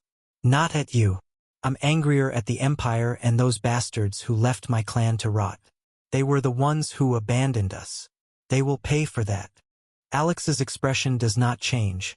His gaze is quiet, clinical. He inclines his head once, like an agreement and a dismissal rolled together. "I will send teams to help rebuild the city. Skilled hands, food stores, a garrison to keep order while you recover. Rurden's shoulders loosen as if the offer has cut a chain. Relief warbles through his voice. You would do that? Alex nods. Yes, and we take nothing that cannot be accounted for. We will not strip what remains from you people. Rurden bows his head in a respectful, almost instinctive motion. Then, as if remembering something urgent, he lifts his face. Your Majesty, may I join your march? I will gather the capable survivors. Let me bring the men who can still fight. For a breath, Alex watches him in silence. The plain answer is almost casual. You may. He turns slightly, signaling the carriage, then adds without emphasis. If you plan revenge or a private vendetta, I won't stop you. Keep it focused. Bring those who will be useful. Rurden's relief flashes into fierce determination. Thank you, Your Majesty. Alex steps back toward the carriage as his steward folds a sealed ledger into his hands. He issues one quiet order to those around him. Rest tonight. We move at dawn toward Duskwatch Clan. The command is simple, final, no argument will be made. Rurden watches him go, then calls after, voice pitched to Carrie. I'll have them ready before dawn, Your Majesty. Alex offers a curt nod and climbs into the carriage. The hatch closes softly behind him. The carriage rocks once as if waking from the day's violence, then settles. Gorvok, who has lingered on the fringe of the crowd, watches Rurden with a grin that's half mockery, half approval. He claps the young man on the shoulder. Too hard to be tender, but deliberate. Kid, he says low enough for only Rurden to hear. You're better than your dad. Rurden blinks, not sure whether to be offended or honored. He gives a short, dry laugh and steals his face back into the soldier's mask. Around them, the city exhales. A mix of grief, exhaustion, and a brittle hope, and the night takes them all in under its ragged shawl. The chamber of the Alliance is heavy with smoke from braziers and the smell of damp stone. The leaders of the remaining top 10 sit around the wide circular table, their expressions grim. The carved banners of their clans and kingdoms hang above them, but the room feels emptier than it should. A courier has just finished his report and left them in silence. The Red Ember clan is under attack. Reinforcements had been sent hours ago, yet no word has returned. Vask, leader of the Nighthorn clan, leans forward, his clawed fingers tapping against the wood. His voice cuts through the silence. Did the Empire contact any of you? King Adro of the Kareth Kingdom shakes his head, crown tilted as if even it has grown weary. Nothing at all. It's like the Empire has forgotten us, left us to fend for ourselves. A ripple of unease passes across the table. The robed master of the Stormvale clan exhales slowly, his voice like wind whispering through stone. I truly cannot fathom the Emperor's mind. Is he truly so confident that he can face the invading monsters alone? The Frostpine clan's matriarch slams her hand down, the table rattling. Her voice is ice and fury. My scouts tell me the Ashedge clan has already surrendered to the monsters, and still, too, has yet to send even a whisper to this council. How long have we been calling their king? How many summons ignored? The Duskwatch clan's lord sneers, leaning back in his chair. Too many. The king of two hides behind his walls. The Two Kingdom and the Empire are acting weird. Are they planning something? Vask's clawings scrape once against the table, sharp enough to make several flinch. His eyes burn like coals in the dim torchlight. Tomorrow, he says, voice low but carrying, we go to the Empire ourselves. We demand an audience with the Emperor. If he refuses, we'll know where he stands. If he listens, perhaps we salvage something of this alliance. The chamber grows still. Leaders glance at one another, reading fear and hesitation in every shift of the eye. The next day, the capital of the Empire rises in the morning haze, its golden spires gleaming above the layered walls. Merchants and soldiers throng the avenues, but all noise falters as shadows fall across the city. 8 figures descend together from the clouds, their peak tier 6 auras spilling out like an ocean tide. The air buckles under the pressure. Windows crack, beasts howl, and ordinary citizens collapse to their knees gasping for breath. And yet, the 8 restrain themselves. Their power lingers like a storm on the horizon, enough to remind all who see that these are no common petitioners. Hovering above the imperial plaza, Vask cups his hands to his mouth, voice rolling like thunder. Emperor Varnin, please grant us an audience. We come only to discuss matters of survival. The plea carries across the city. Silence answers. The gates of the palace remain shut, the banners unmoving. The leaders exchange tense glances. The Frostpine matriarch whispers, "Why is there no response?" Adro tightens his jaw, his voice low. "This is dangerous, too dangerous. If the Empire views us as aggressors." But then a sound. A deep rumble trembles from the heart of the palace, like mountains groaning awake. The next instant, an aura erupts outward. It crashes over them like an avalanche, crushing, suffocating. So vast that their own peak tier 6 presences shatter against it like brittle glass. Every heartbeat screams of death. Their bodies lock, every instinct telling them that this is not power to be measured. It is power to be survived. Then comes the voice. Cold, unfamiliar. Each word pounds directly into their souls. "Who are you people? Why do you make a scene in my friend's city?" The 8 freeze.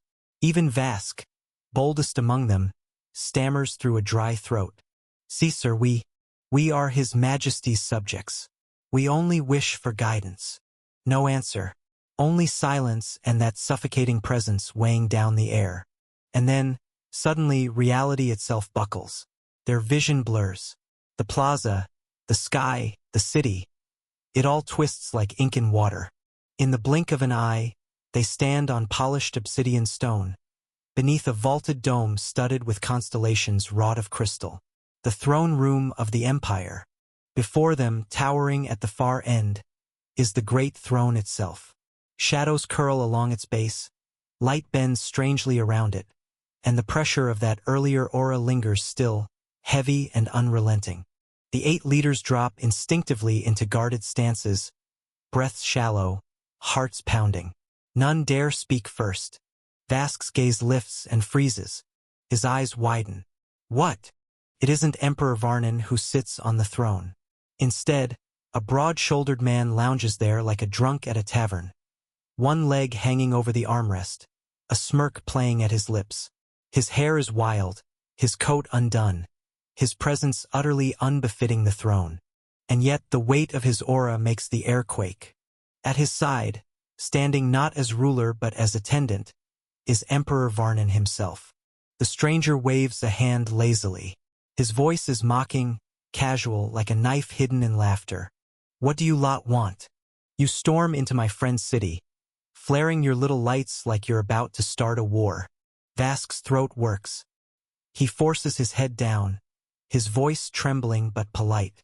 "And no, sir, we only came to request reinforcement from His Majesty. Nothing more." The man quirks an eyebrow, tilting his head toward Varnin. "Oh? Reinforcements.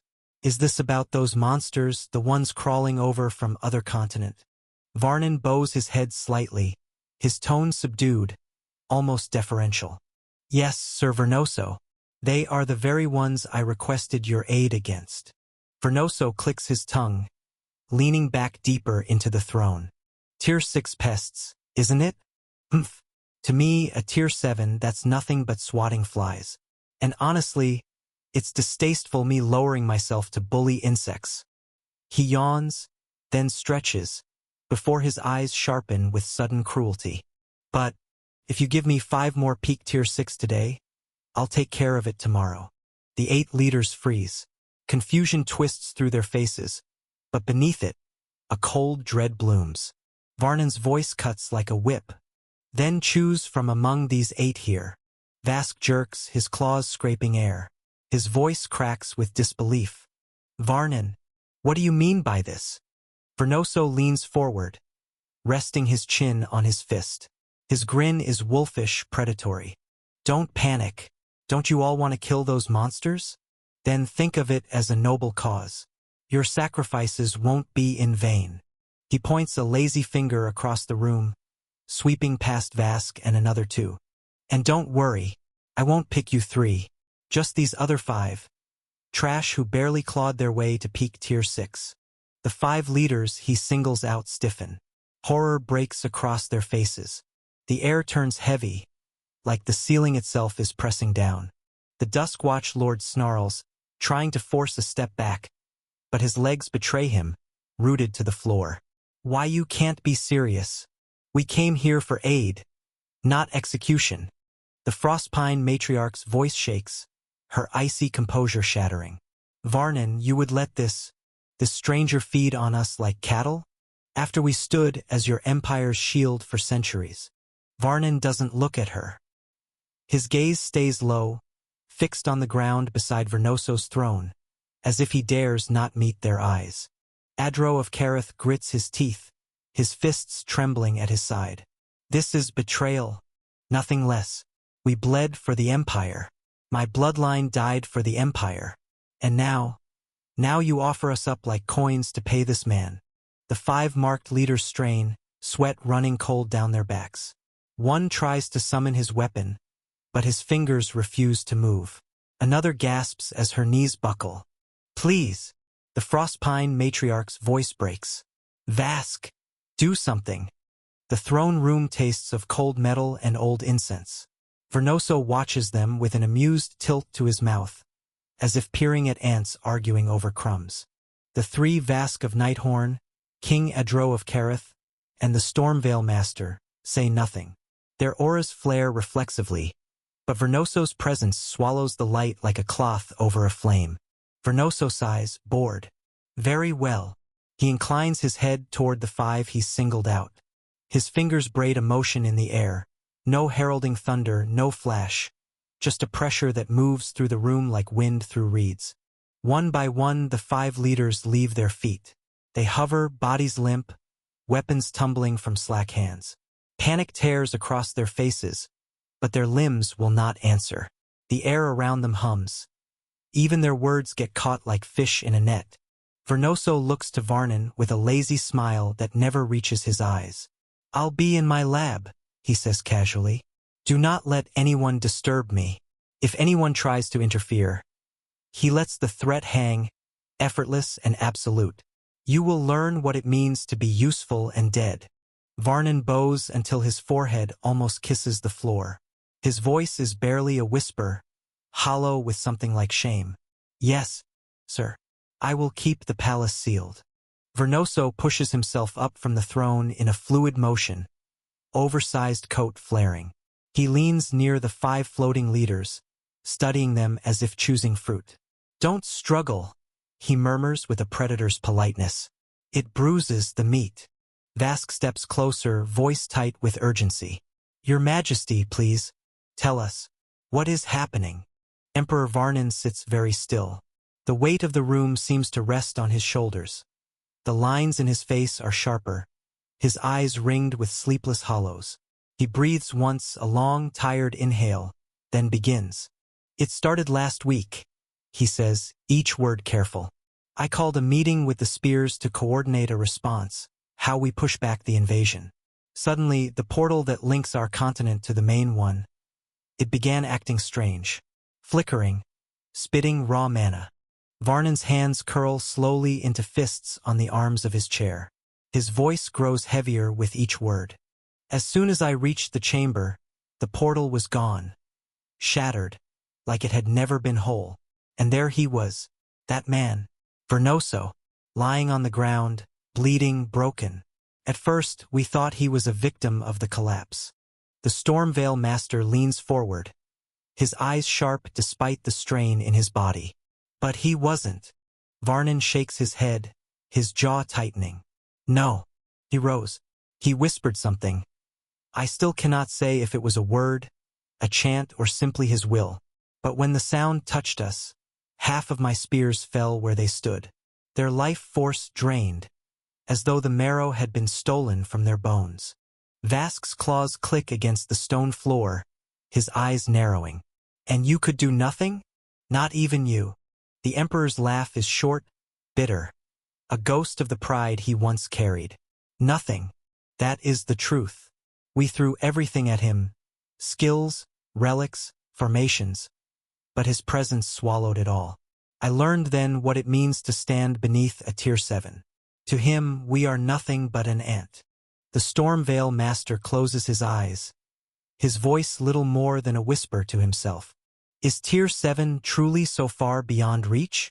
Vask's eyes narrow to slits, his claws flexing against the polished stone. His voice cuts through the heavy silence. So, he comes from the main continent. His tone is low, dangerous. From the way he acts, how he takes what he wants, how he treats us like livestock, he must be a wanted man. Someone cast out. Varnin lifts his gaze, the faintest flicker of sorrow in his eyes. Wanted or not, it doesn't matter. Power of that scale has no chains but its own.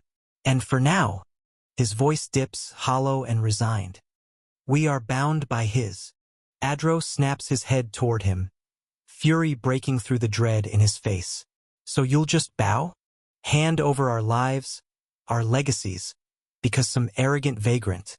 The Emperor's jaw tightens, but he doesn't rise to the insult. Instead, he speaks with the weight of a man cornered by inevitability. He made a promise. When he recovers his full strength, he will deal with the monster crisis. And after that, he will leave. Vask's breath catches. And you believe him? I don't. Varnin admits, his voice quieter now, almost a whisper. What can you do? Until tomorrow we wait. Dawn breaks over Duskwatch with the taste of iron in the air. Alex's forces slides across the plain endlessly. Heavy boots, scaled mounts, monstrous vanguards, and the long carriages that rattle with Manastone siege engines. The sky is still bruised from the night. Smoke and ash drift in ribbons above the camp. They meet Duskwatch's outer lines already bristling. Palisades, caltrips, trenchworks. Men and women in dusky cloaks move like a living net across the earth. But one thing is wrong. The banner at the command tower bears the clan sigil, yet the familiar figure who should stand beneath it is missing. In his place, a boy no older than 20 paces into the world and duty, masked by grim focus, giving orders to everyone. Ravik's shadow cuts over them. He floats a little higher, massive stone plate arm glittering with the dust of 100 wrecked fortresses. He spots the empty tower and sneers. Kid, where is your father? His voice is blunt, like a hammer. The young commander's jaw tightens. He does not answer. He straightens his shoulders, as if his silence is a blade.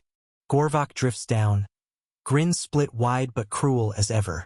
His voice booms across the plain, loud enough to rattle helmets and stir horses. Are you lot planning something clever? Doesn't matter. You're all going down today. The 5 leaders exchange a look small, precise. Then begin, Selira says. Her voice is cool and ordered. Strike now. The field explodes. First, the siege lines answer, Alex's Manastone engines. Sleek, black barrels set on great wheeled platforms, crack like thunder. Their crews chant, fingers threaded with conduit runes. Manastone cores glow hungry, and the barrels vomit elemental fire. A spear of condensed lightning that lances the sky. A sulphurous bolt that slams into the first wave and blooms into fire like a second sun. The ground shakes under the recoil. Birds flee in a panicked swirl. On Duskwatch's wall, the clang of warning bells echoes like a heartbeat. Hesier grips the stone battlement so tightly his knuckles pale. His eyes flick toward the horizon where the monster horde churns like a black tide, endless and unrelenting. He turns to the man beside him, his Uncle Greg, the clan's strongest warrior. The older warrior's face is lined and grim, his armor dented from years of war. Uncle, Hesier says, his voice hoarse, strained from sleepless nights. Still no word? No news from my father. Greg exhales slowly, resting his heavy axe against his shoulder. No. The last I heard, he marched with the other leaders to the Empire. After that, silence. The younger man's throat tightens. He looks back out over the seething enemy ranks, claws of fear curling in his chest. What am I supposed to do? His voice cracks, almost breaking. I don't know how to lead them. If he doesn't return, if he's gone. Greg lays a calloused hand on his nephew's shoulder, grounding him. His voice is steady, like stone against a storm. Then you do what you must. Not what you want, not what you fear. What you must. These people need someone to stand. If your father cannot return, then you stand in his place. And know this. He lifts his axe, its edge catching the dawn light. I'm here. I'll fight at your side, until the last stone of Duskwatch crumbles. Suddenly, a boom rips through the dawn. The shield above Duskwatch shudders, rippling like glass struck by a hammer. Crimson cracks crawl across the barrier for a breath before the wardstones flare, knitting it back together. The mages along the wall stagger, blood spraying from their lips as they clutch their staves tighter, runes burning beneath their feet. Hold it! One archmage rasps, his hands trembling. Don't let it collapse. The barrier steadies, but faint threads of smoke rise from their robes. Hesier grips the battlement, his chest tightening. They're targeting the shield directly. Another boom, another quake. Dust rains from the parapets. The sky flashes as the siege engines unleash again, and again the barrier bends. The mages cough blood in unison, some collapsing to their knees. Greg snarls, slamming the butt of his axe into the stone. Damn it! They won't last long like this. Then movement. The 5 leaders of Alex's vanguard surge forward, each aura swelling like a storm. Flames, earth, and storm writhe around them as their attacks lance toward the shield, their combined strikes cracking it further. Hesier's breath hitches. They're joining the barrage. His voice hardens, young but resolute. If the shield falls now, the city dies. He straightens, turning toward the assembled veterans at his back. Duskwatch's remaining Tier 6 warriors, eyes burning with grim fire. Stop them! He shouts, his voice carrying over the chaos. Hold the leaders back at any cost. By the mage's time.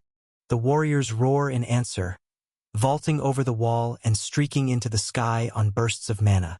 Weapons blaze, skills ignite, their bodies colliding with the enemy like thunder. Greg plants a hand on his nephew's shoulder, eyes fierce. Stay on the wall. Command your men. If you fall, Duskwatch falls with you. Hesier nods once, jaw set. I'll hold the line. Go, uncle. Greg grins, wolfish, and kicks off the battlement. His massive frame arcs into the air, his aura flaring like a bonfire. He swings his axe with both hands, intercepting Salira's crimson blaze mid-flight, splitting the sky with sparks. You traitors! Greg bellows. If you want my clan, you'll cut through me first. The battle erupts into chaos. The air above Duskwatch is alive with violence. Bolts of lightning, gouts of flame, jagged boulders of condensed earth. Every second, the shield that blankets the city ripples under the combined assault. It looks less like a ward and more like a glass dome pounded by titans. Salira's fire spreads like wings, her figure cutting sharp against the dawn sky. Burn through it, she commands, and her flames lance downward in serpentine arcs, hammering the barrier. Greg meets her head-on, his axe roaring with golden light. He cleaves one of her fire serpents apart, the strike scattering sparks across the clouds. You won't pass me, witch. Below, Gorvok plummets like a meteor, claws glowing molten. 2 Tier 6 defenders intercept him, swords glowing with layered enchantments. He laughs when their blades clash against his hide, the force shaking the wall. Good. Don't die fast, at least. On the eastern flank, Ravik hurls a fist of solid stone the size of a house. It slams into the barrier, spiderweb cracks racing outward. The ward flares, but the mages stagger, their bodies shuddering under the strain.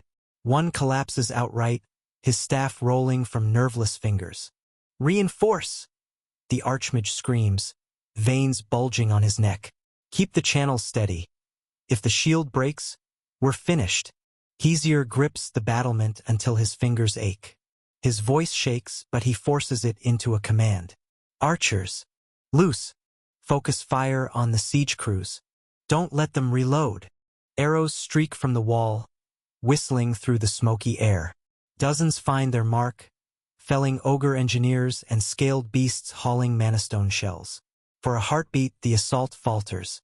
Inside the carriage, the roar of battle is only a distant thunder, muffled by steel and velvet. Alex sits with one hand resting against the armrest, his crimson eyes fixed on the trembling glow of Duskwatch's shield in the distance. The dome ripples under every strike from his vanguard, but it still holds. His voice cuts the silence, calm and final. Mazel, go and break the shield. We don't have all day here. The giant doesn't hesitate. He bows his head once, the chains on his axes rattling as he turns. As you wish, your majesty. Mazel steps out of the carriage, the dawn wind tugging at his dark cloak. The battlefield below is chaos. Fire and lightning clashing against the shield, warriors screaming as they hurl themselves into the sky.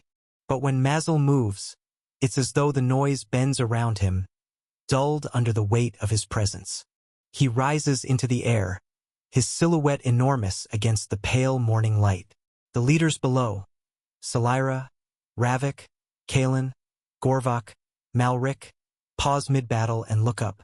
Even the defenders feel the shift, their guts tightening as the heat in the air changes. The Tier 6 mages along the wall gasp, their mana threads trembling. What is that? His aura. It's burning through the shield. Mazel stops above the city, one massive hand resting on the chained haft of his axe. Lava-colored light seeps from his skin, tracing glowing veins across his arms and chest. His voice booms across the battlefield, low and final. Fall. The ground shudders as he lifts his weapon. The axes aren't just steel. They're stone-bound iron, forged to withstand the wrath of a volcano. Chains rattle as he crosses them before him, aura igniting. His words rumble like the opening of a fissure. Lava burial. The sky darkens. Heat thickens until even the clouds above start to curl and blacken. Then it comes, an eruption, as though the heavens themselves split open. A torrent of molten fire cascades downward, not as rain but as a river. Lava and flame, chained together by his will, pour in a single stream onto the shield dome. The barrier screams.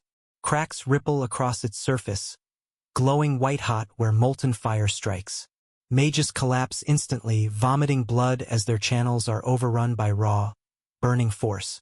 Those who stand stagger, hands locked on their staves, trying in vain to redirect the impossible pressure. The defenders cry out, some shielding their eyes from the searing light. The air itself burns to breathe. Hold it! The Tier 6 mage rasps, but his body is already breaking, skin blistering, veins bursting. The dome fractures. Once, twice, then the cracks spread like lightning across glass. With a final roar, Mazel slams both axes downward. Chains lash, dragging the molten torrent with them, and the entire barrier shatters in an explosion of fire and light. The shield is gone. Smoke, ash, and molten stone rain across the walls as the protective dome collapses into sparks. Screams echo from the battlements. The defenders stagger back, eyes wide, horror etched into their faces. On the battlefield, Salira and the others grin savagely. The path is open. Mazel lowers his axes, their chained heads dripping with molten flame.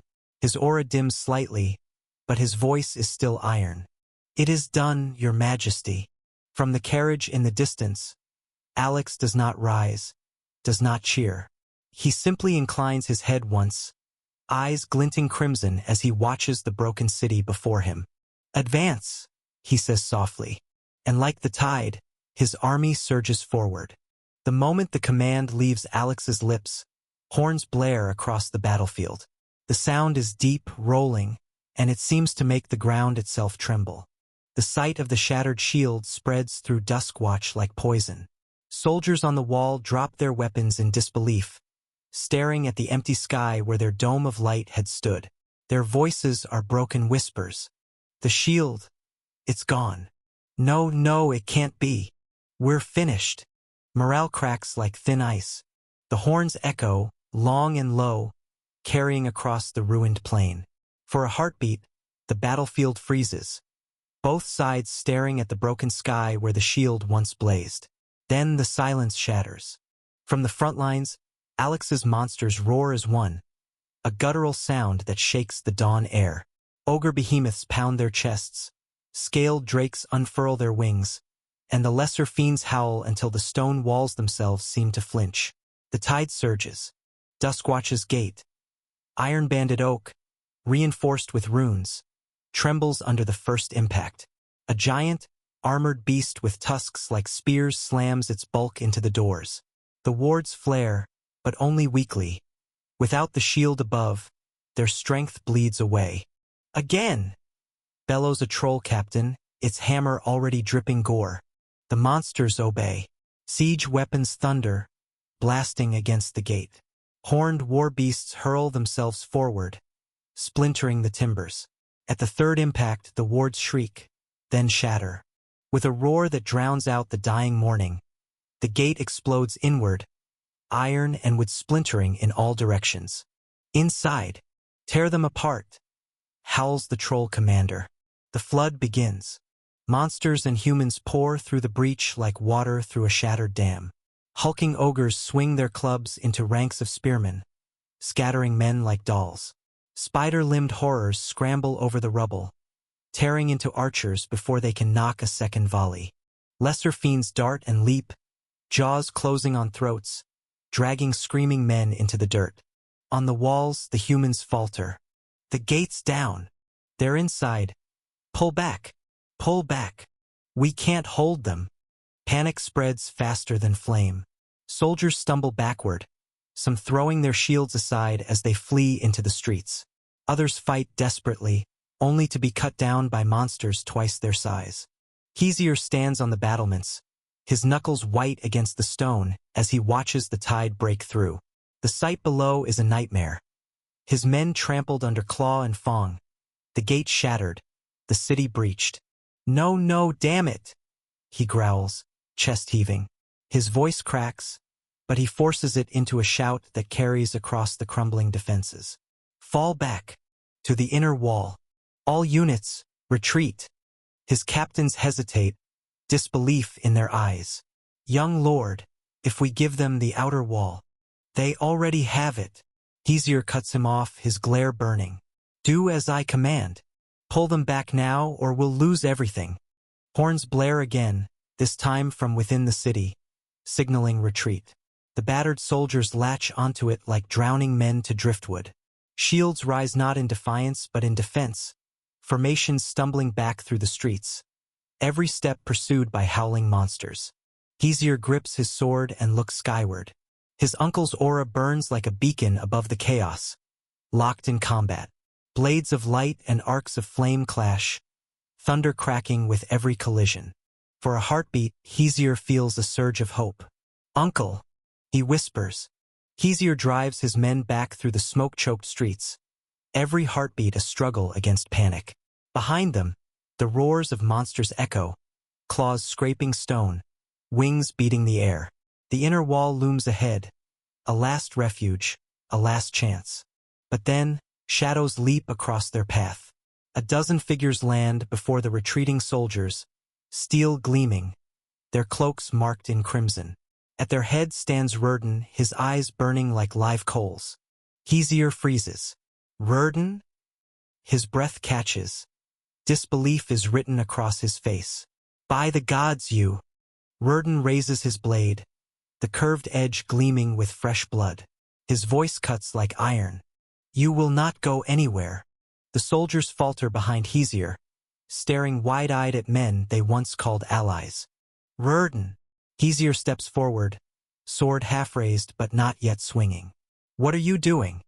Fight with us? Help us defend. Help you? Rurden snarls, his aura flaring crimson as he surges forward.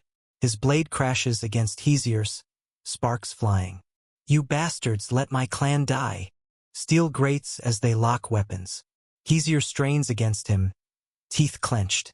That's not true. We send Rainf. Liars! Rurden shoves him back with a roar, swinging again in a vicious arc that Hesier barely deflects. The impact rattles his bones. If only you traitors sent reinforcements. If only you hadn't abandoned us to rot. My father would still live. Hesier staggers, regains footing, and slashes low. Rurden, listen to me. Enough. Rurden twists, parries, then drives a boot into Hesier's chest, sending him skidding back across the cobblestones. His face is a mask of grief and fury, his voice breaking even as he bellows, I will kill you, Hesier. I will kill you all and avenge my clan. Hesier spits blood, lifting his sword again. Around them, red ember warriors clash with his retreating soldiers, friend against friend, their shouts tangled with grief and rage. You think this will bring your father back? Hesier growls, lunging forward, their blades ringing out again and again. You think betrayal will heal your clan's wounds? Rurden meets him head-on, eyes wet but unflinching. No, but your blood will. Steel clashes, sparks falling like rain. Each blow is heavy with years of friendship turned to ash. Around them, soldiers cut one another down, while the two men fight beneath the shadow of the burning city. From high above, Alex watches it all unfold. The battlefield lies open before his eyes. Walls crumbling, streets drowning in blood. Men and monsters clashing until the city itself seems to scream. Beside him, Mazel's massive frame shifts, his forearms folded across his chest. His voice rumbles low, steady, like stone grinding. Your Majesty. Looks like the fight is almost over. Alex narrows his eyes. The air carries smoke, screams, and the taste of iron.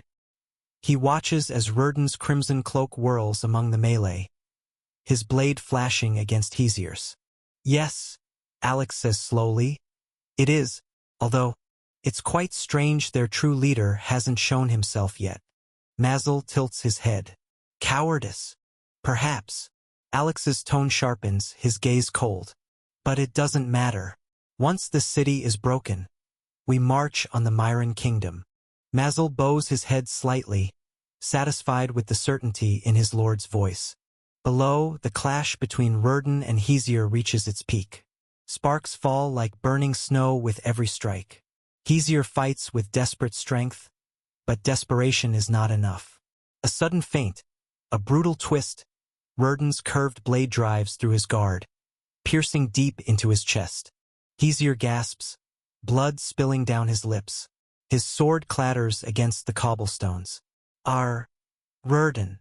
For the briefest heartbeat, Rurden hesitates, his face trembling with both rage and sorrow. Then he rips the blade free, and Hesier collapses to the ground, eyes wide and unseeing. The soldiers around them cry out, voices cracking in grief and terror. Some rush forward, only to be cut down by red ember warriors' steel. Others throw down their weapons, retreating into the smoke. Alex leans back slightly, watching the young lord's lifeless form sink into the dirt. His voice is quiet, but edged with finality. It's over. The heavy wheels of Alex's carriage roll over the broken stones of Duskwatch's gate. The city is silent now, its walls cracked, its streets littered with ash, bodies, and shattered steel. The only sound is the steady march of boots, monster and human alike, echoing through the ruined avenues.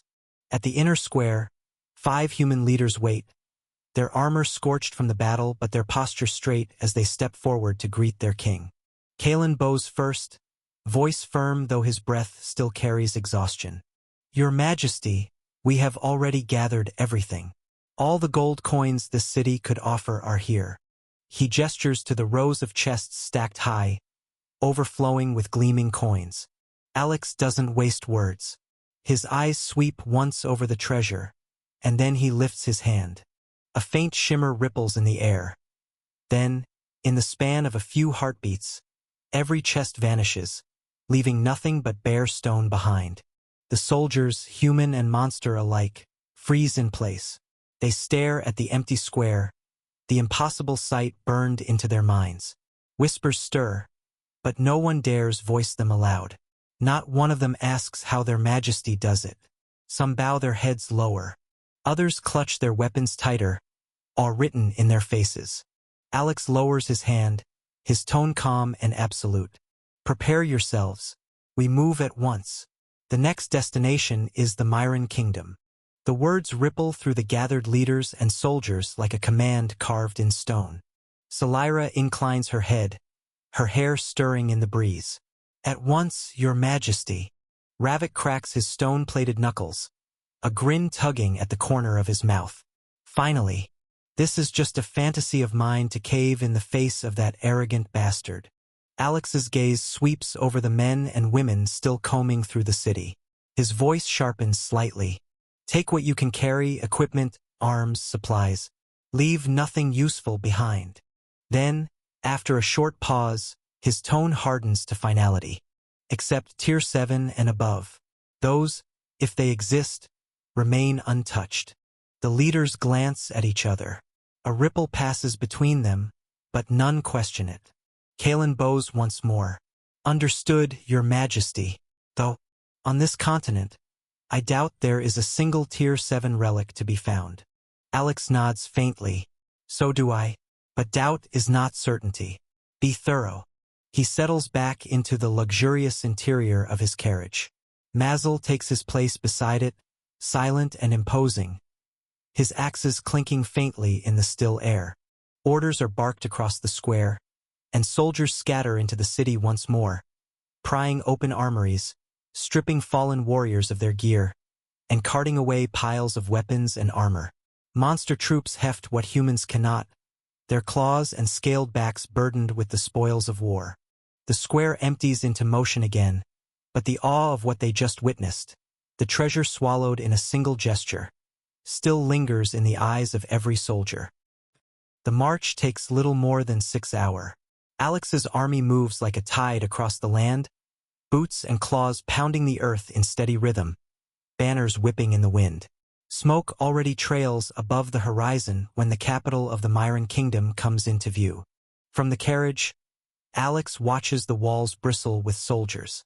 Arrows glint in the sunlight, siege weapons creak into place, and horns cry out their alarm. Yet as the first stones are loosed, as monsters batter the gates and soldiers clash steel upon steel, something is missing. Kalen rides up alongside the carriage, his blade still dripping red from the last battle. Your Majesty, he calls over the din of war. It is the same as before. The King of Myron has not shown himself.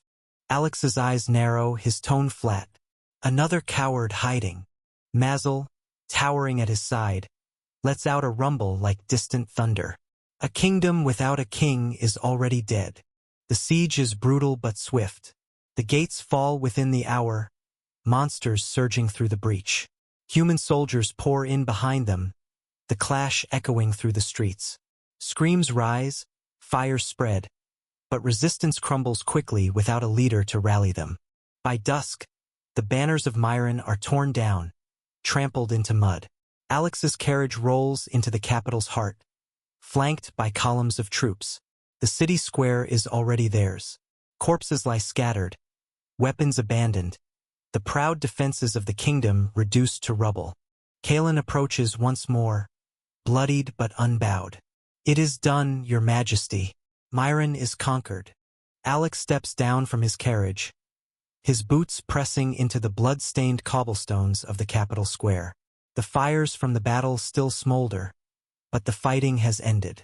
His gaze sweeps over the ruined city with calm detachment. Let everyone rest for the night, Alex says, his voice steady, carrying across the square. And take all the gold coins to me.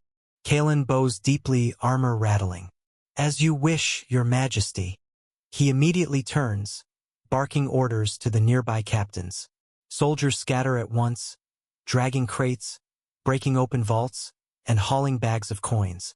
Alex raises a hand and the great carriage behind him creaks forward, not from reins or drivers, but as if pulled by unseen strings. It glides across the stones smoothly until it settles in a clear space at the edge of the square. The soldiers stare, silent in awe, but none dare question.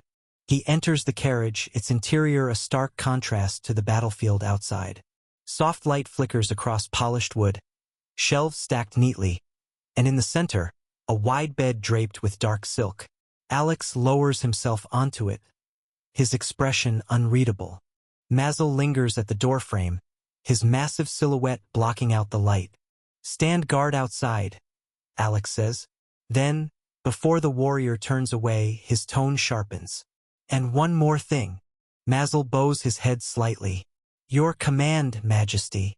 Tell the 5 human leaders to rally the soldiers tomorrow." Alex continues, his eyes glinting faintly. "Send them into the noble territories. Demand their surrender and their gold. If they yield, take everything. If they resist—" His voice drops to a cold edge. "Destroy them," Mazel said. "As you command." The carriage is quiet. The camp noise is a distant rumble swallowed by walls and ash. Mazel's boots fade away until the only sound is the slow creak of wood and the faint thrum of the manistones set beneath the carriage floor. Alex settles into the meditation chair, a low sculpted seat carved with rune etchings that glow faint when touched. He sits, plants his feet, and closes his eyes. He does not need sleep. At Tier 6 his body demands little rest. His mind wrestles instead with bigger things. Laws, patterns, the architecture of power that, in this world, decides whether a man bends or breaks. Alex steadies his breath. The world outside the carriage fades. The crackle of distant fires, the murmur of soldiers celebrating, even the soft groan of wood under shifting weight. In front of him, the system's transparent screen flickers to life, faint and obedient, the symbols of his skills arranged neatly before him. "Tier 6, he murmurs to himself, voice low and steady. "Elemental framework. Fire, ice, steel, storm." His hand lifts, and a small sphere of flame blossoms in his palm, dancing gently. It flickers with life, yet its essence feels shallow, limited. Alex frowns. This is surface power. Pretty, destructive, but shallow. It bends to will, but not to law. He lets the flame dissolve into embers and exhales slowly. Laws. They pulse inside him, every single one woven into his very soul by the system. Space, time, gravity, life, death, flame, storm. Each an ocean he carries but has not yet set sail upon.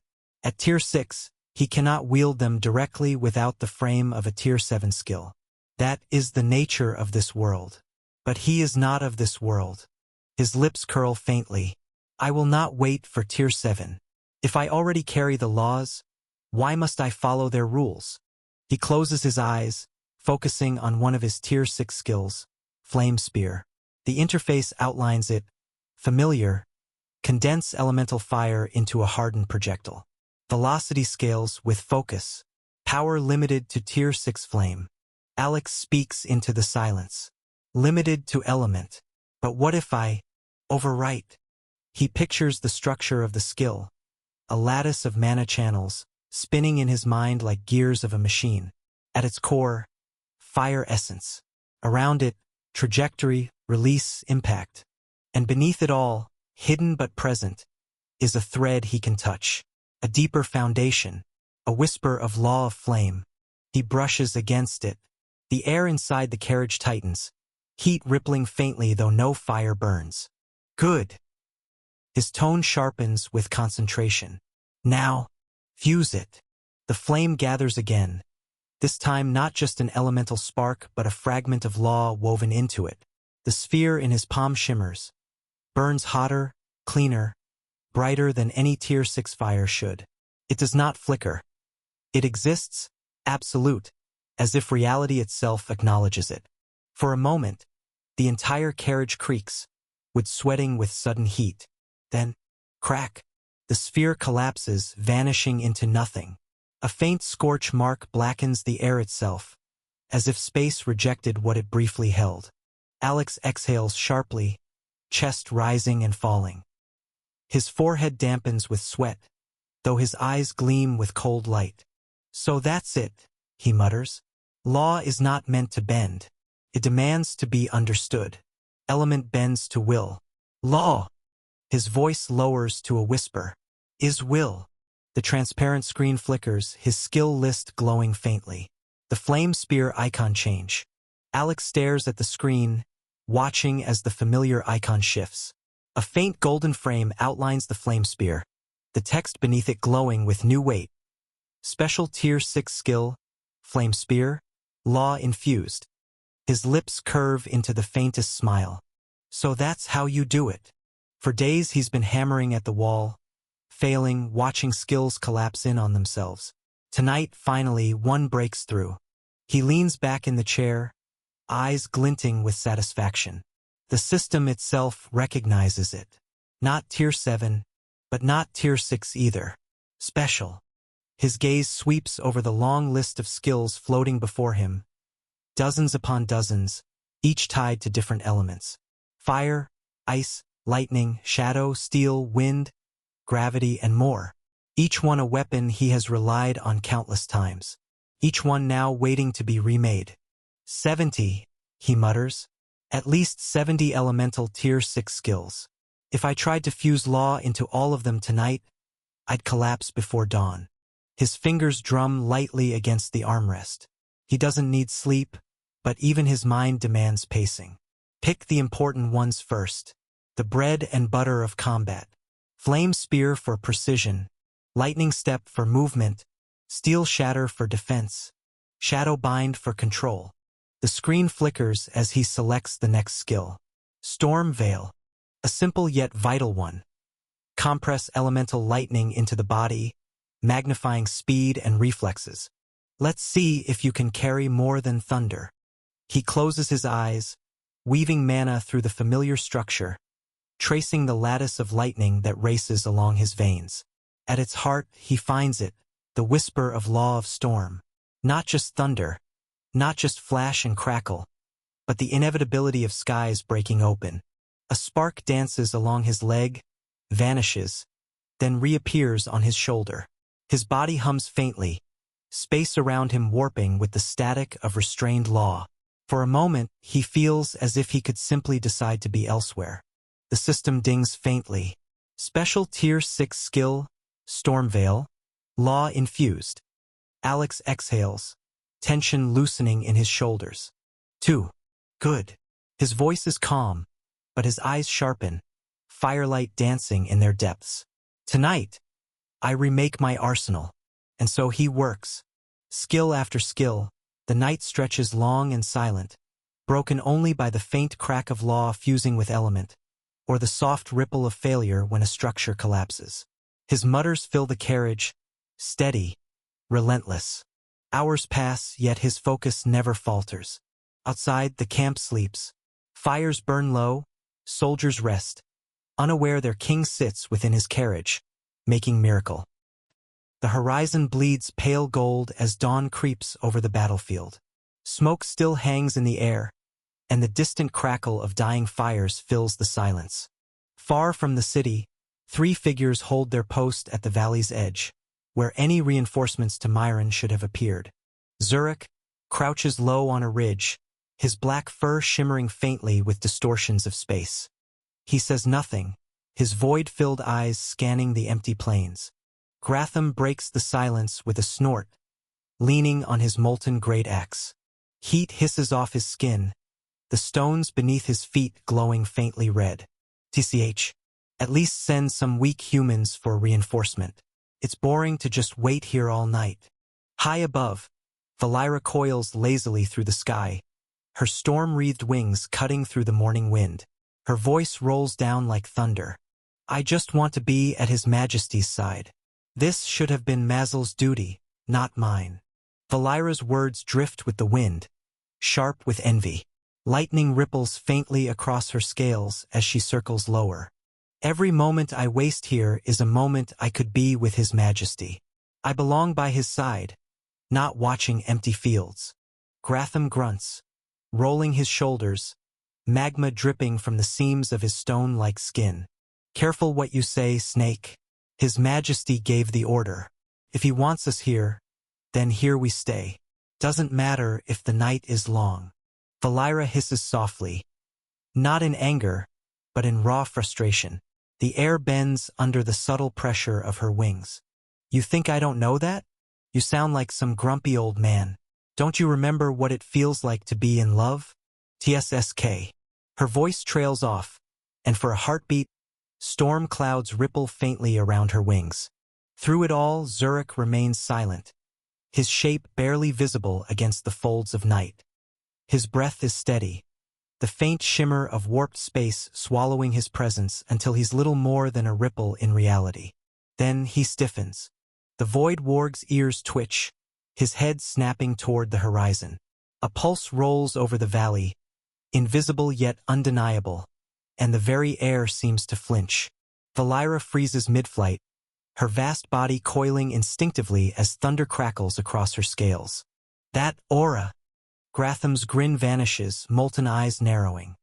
His grip tightens on the axe, the ground beneath him spiderwebbing with glowing cracks. Damn right, that pressure. It makes my bones remember. Zurich's voice is low, calm, yet carrying a weight that forces the other two to listen.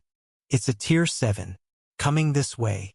Silence, the kind of silence that presses against the lungs. Gratham's laugh is harsh, almost bitter. The last time we fought a Tier 7, the three of us died. You remember that? Ha!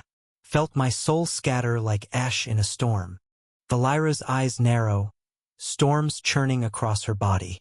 Her voice is steady, but her coils tremble with memory. This one, it's as strong as the last. We've faced worse. I can feel it, but still Tier 7 is Tier 7. Above us, beyond us. Zurich lowers his head, void shadows crawling up his fur like smoke. The three of us can't kill a being like that. Not even close, no matter how weak it is. His eyes glint, sharp as the edge of a blade in darkness. But we can buy time, enough for His Majesty to arrive. Neither Valira nor Gratham argue. The oath is spoken, and that is enough. Without another word, Zurich melts into nothingness, slipping between layers of space like a shadow stepping behind a curtain. His presence vanishes entirely. The morning wind carries the scent of ozone, and then, a man walks into view. He wears his arrogance like a crown, every step measured, his long coat trailing faintly behind him. His aura presses down over the valley like a storm sky, turning three peak Tier 6 monsters into insects beneath his heel. Vernoso. His lips curve into a smile as his gaze sweeps the ridge, falling on the two visible guardians. Well, what do we have here? A magma brute and a skyworm.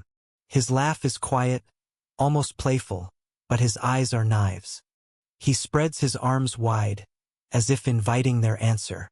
Ha ha ha, are you really trying to stop me?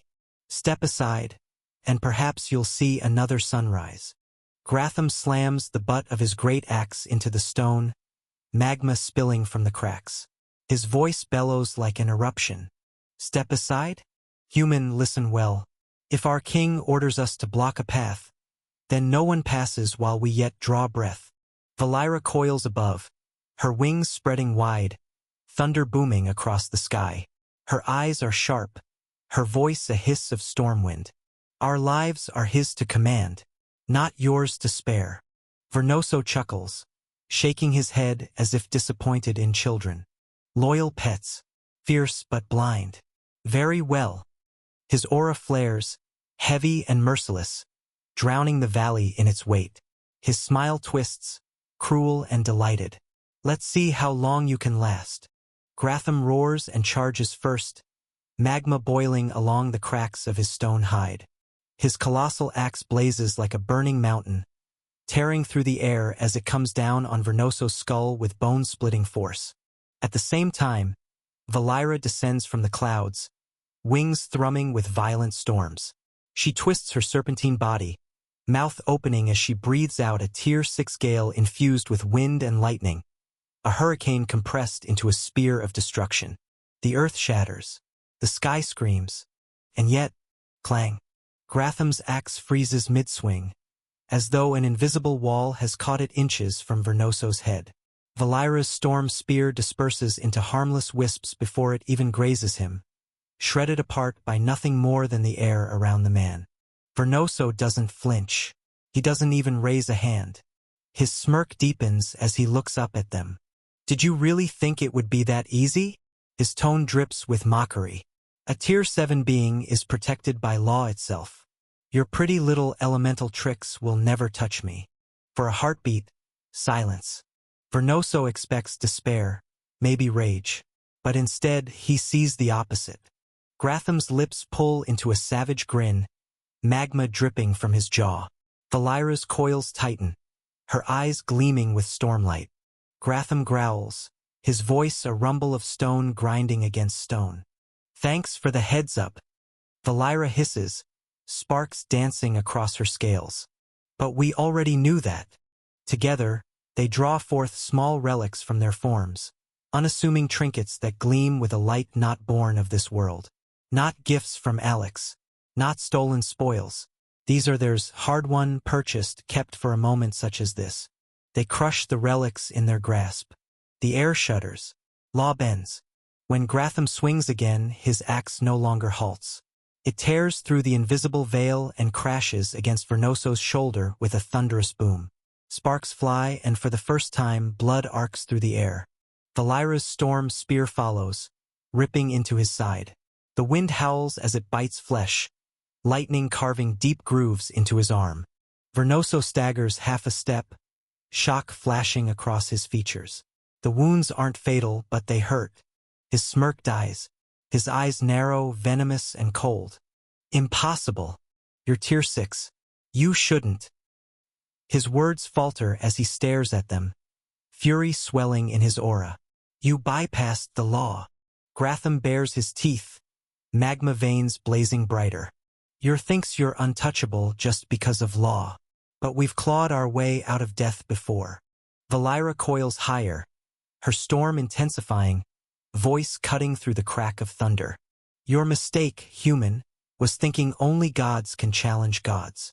Vernoso snarls, power flaring as the ground buckles beneath his feet. His voice drips with rage. You insects dare wound me? You'll regret that. But unseen in the folds of space, Zurich watches. Silent, patient, waiting for the moment Vernoso overcommits. Vernoso's fury ripples outward, fire licking along the edges of his aura like a living inferno. The heat is suffocating, the ground beneath him splitting open as molten cracks spread like veins. His voice carries a dark amusement, low and seething. You think those little trinkets will save you? You may bypass the veil of law, but you cannot withstand its wrath. He raises his hand, and the air ignites.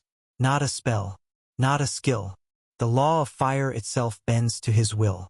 Flames erupt without source or fuel, not conjured but commanded. They twist upward, devouring oxygen, burning hotter than any mortal fire. Pure essence, born from truth itself. The mountain ridge glows red as stone begins to melt. Valira recoils instinctively, her wings straining against the searing heat wave. Sparks crackle across her scales, the stormlight woven into her body flickering against the blaze. SSK. This is giving me déjà vu. The power of law is absurd. Gratham plants his feet, magma pouring from the seams in his body, defiant against the inferno. His voice bellows over the roar. Doesn't matter. I'll cut it down all the same.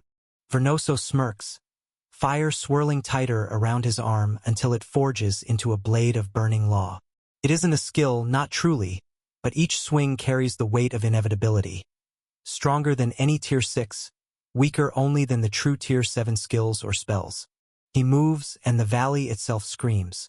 The flame blade carves outward, a crescent arc of searing law that tears through air and stone alike.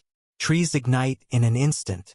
The earth cracks, glowing molten rivers spilling outward. Gratham raises his axe to meet it, the relic still thrumming in his veins.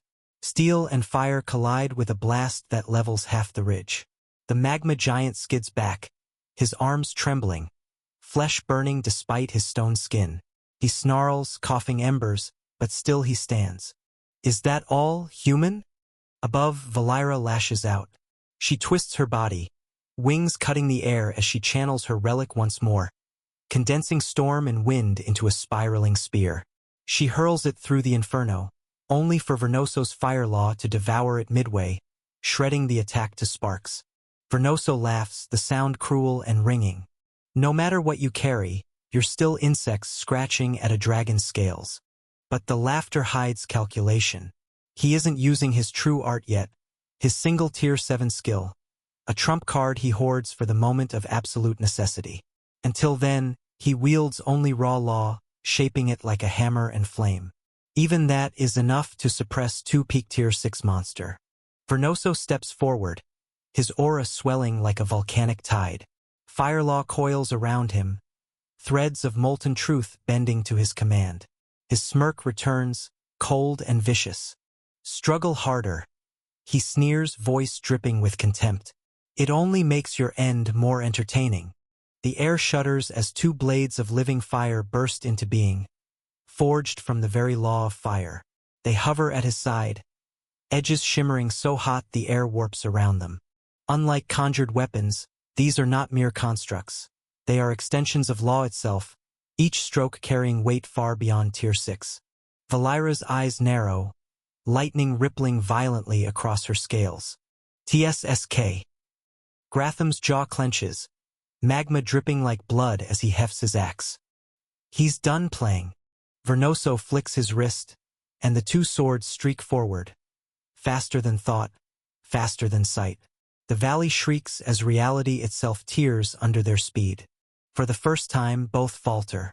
Gratham swings desperately, his axe howling as magma surges to meet the first blade. Valeira coils, stormlight wrapping her form as she dives to intercept the second. And in that instant, the air fractures. Zurich erupts from the folds of space, his body tearing free from shadow, void fangs gleaming with a hunger older than stars.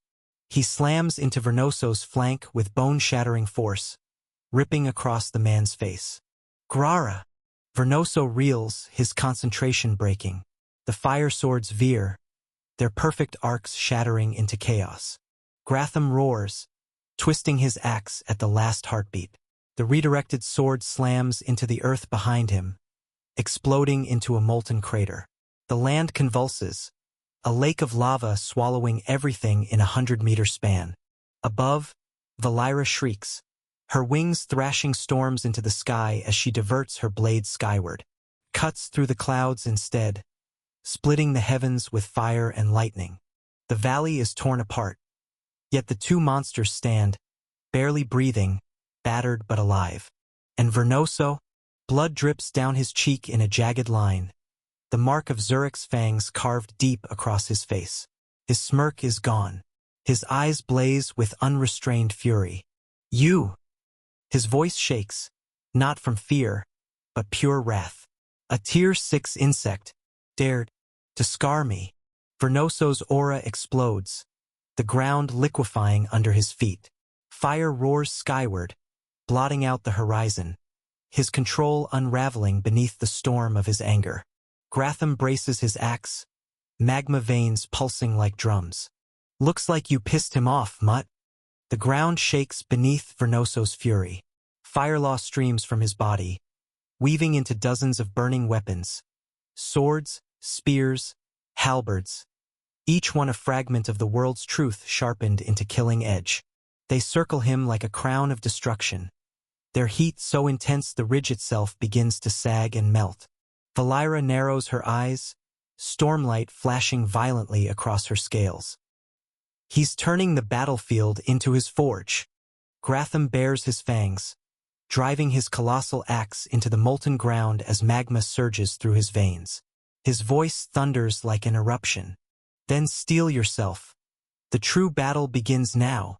The first volley comes, a rain of fire lances shrieking through the air. Valeira surges forward, wings thrumming as she whips a hurricane wall into being. Wind and lightning churn together, compressing into a spiraling barrier. The lances slam into it, breaking apart like arrows striking a storm cloud, though each impact rattles her bones. Hold! She hisses, sparks flying off her body. Gratham slams his axe into the ground, molten cracks racing outward. Lava erupts in a wave, consuming the fragmented lances and forcing Vernoso's second volley to swerve. His roar shakes the battlefield. Break against the mountain. And then Zurich moves. The void warg flickers in and out of sight, his body slipping between folds of space. He darts through the firestorm, tearing into the blind spots Vernoso leaves behind, each strike forcing the human to redirect one of his law weapons. Their rhythm takes form: storm, magma, void. Valira's storm funnels Vernoso's weapons into narrow paths, Gratham's magma walls cut them down, and Zurich darts through the chaos to harry Vernoso directly. Tier 6 skills, normally scattered and dissonant, weave together with surgical precision. Valira coils above, drawing in the storm, her voice sharp with command.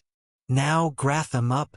He thrusts his axe skyward, magma detonating along its edge. Valira dives at the same time, her storm lashing into the axe's swing.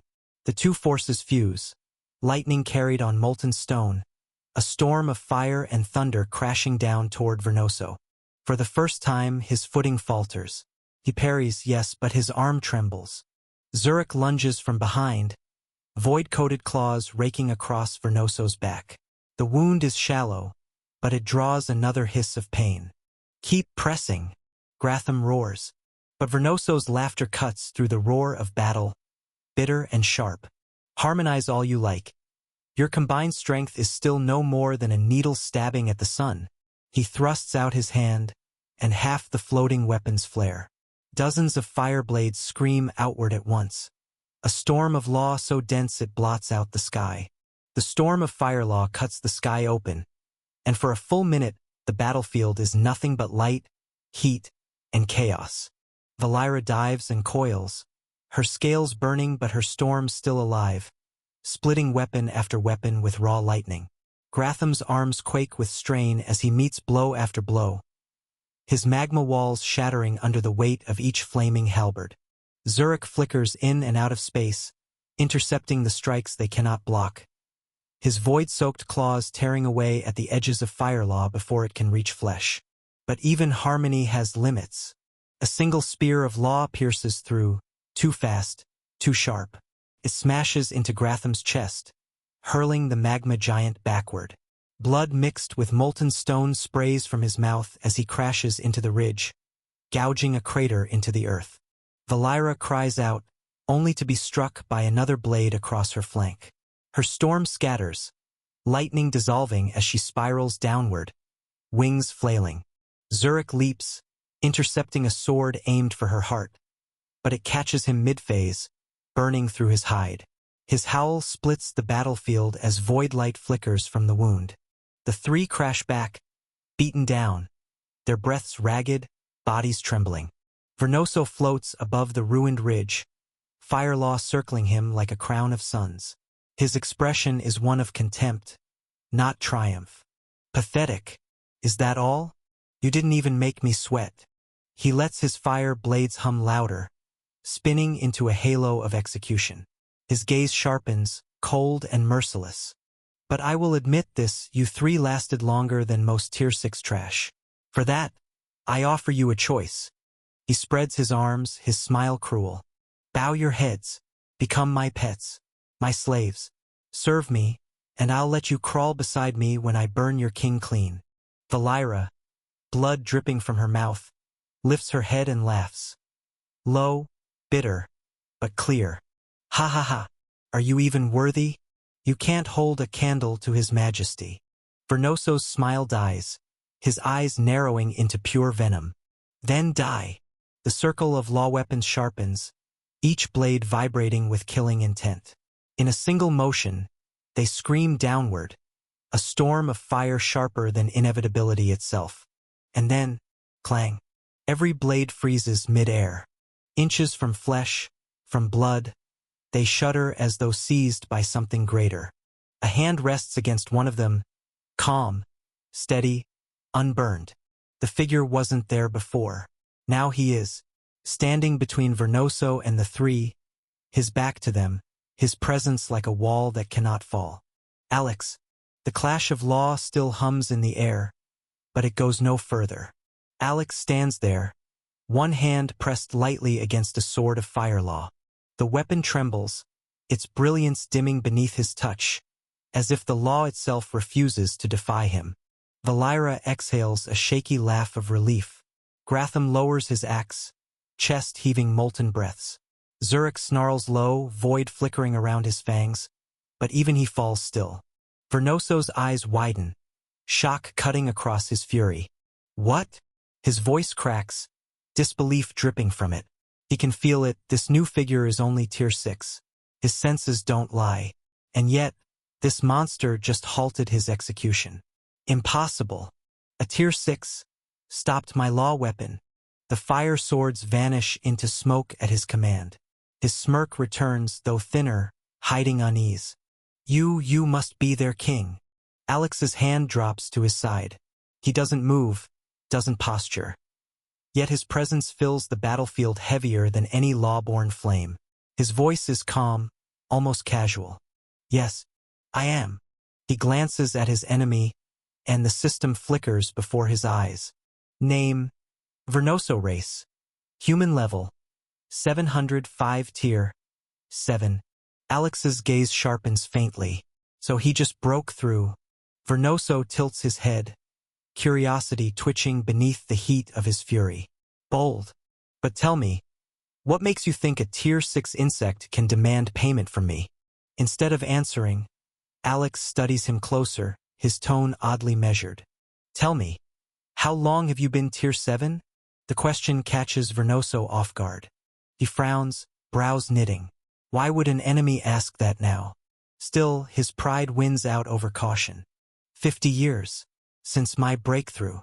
Alex raises a brow, expression unreadable. 50 years. Yes. Vernoso snaps, his temper stoked by the calmness in Alex's voice. Tier 7s live 1,000 years at least. My path is steady, patient, unstoppable.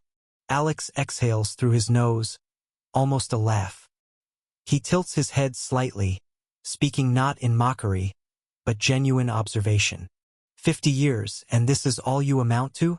Isn't that too slow? Vernoso stiffens, Firelaw bristling at his shoulders. His pride recoils, yet some part of him falters. He can't tell if this king is mocking him, or stating a truth his own heart has avoided. Alex studies him in silence, his thoughts hidden. He can't tell if this man is simply trash who wasted 50 years, or if this is just how this world works. The silence hangs for a heartbeat too long. Then Vernoso sneers, shoving doubt down with rage. You dare lecture me, insect? He spreads his hand, Firelaw coiling into a single sword. Its edge so sharp the air hisses apart before it even swings. Let's see you hold your tongue when you're ash. He vanishes forward, speed fueled by law, and slashes down at Alex. Clang. The world shakes as steel meets flame. Vernoso's eyes widen. The sword doesn't cut through. Instead, another weapon locks against it. Black metal etched with golden veins, radiating a weight far beyond tier 6. A tier 7 weapon. Alex holds it casually, one hand braced on the hilt, as if it were no heavier than a branch. His gaze doesn't even flinch. Surprised. Vernoso staggers back a step, greed igniting behind his fury. Even he, after 50 years in tier 7, never claimed such a treasure. His lips curl into a sharp grin. So that's it. You hide behind a weapon stronger than you. Good. When I tear it from your corpse, I'll finally have what I deserve. He lunges again, slashes a dozen strikes in a blink. Firelaw howls with each blow, splitting the ridge into rivers of molten stone. Alex meets every strike cleanly. No wasted motion. His blade hums like a song of inevitability, each parry sparking shockwaves that rattle the valley. Clang, crash, boom. Steel and law clash, and for the first time Vernoso feels resistance. Real resistance, not a desperate block, not a fleeing dodge. This tier 6 moves like an equal. Vernoso snarls between strikes, voice strained. Impossible! You're tier 6. You shouldn't even see my movements. Alex's tone is calm, almost instructional. Your swings are wide. Too much flourish. Power without precision is wasted. The calmness drives Vernoso mad. He roars, pouring more Firelaw into his blade. The world blazes, sky splitting open, ground liquefying under the force of his will. Then burn with me. The two blades crash again. This time, the shockwave ripples across miles, flattening the ridge and sending dust storms spiraling into the sky. Vernoso grits his teeth, sweat beating down his temple. The Tier 7 weapon presses back harder than expected, but he clings to his greed, eyes burning. That weapon will be mine. Alex exhales slowly, his gaze sharpening.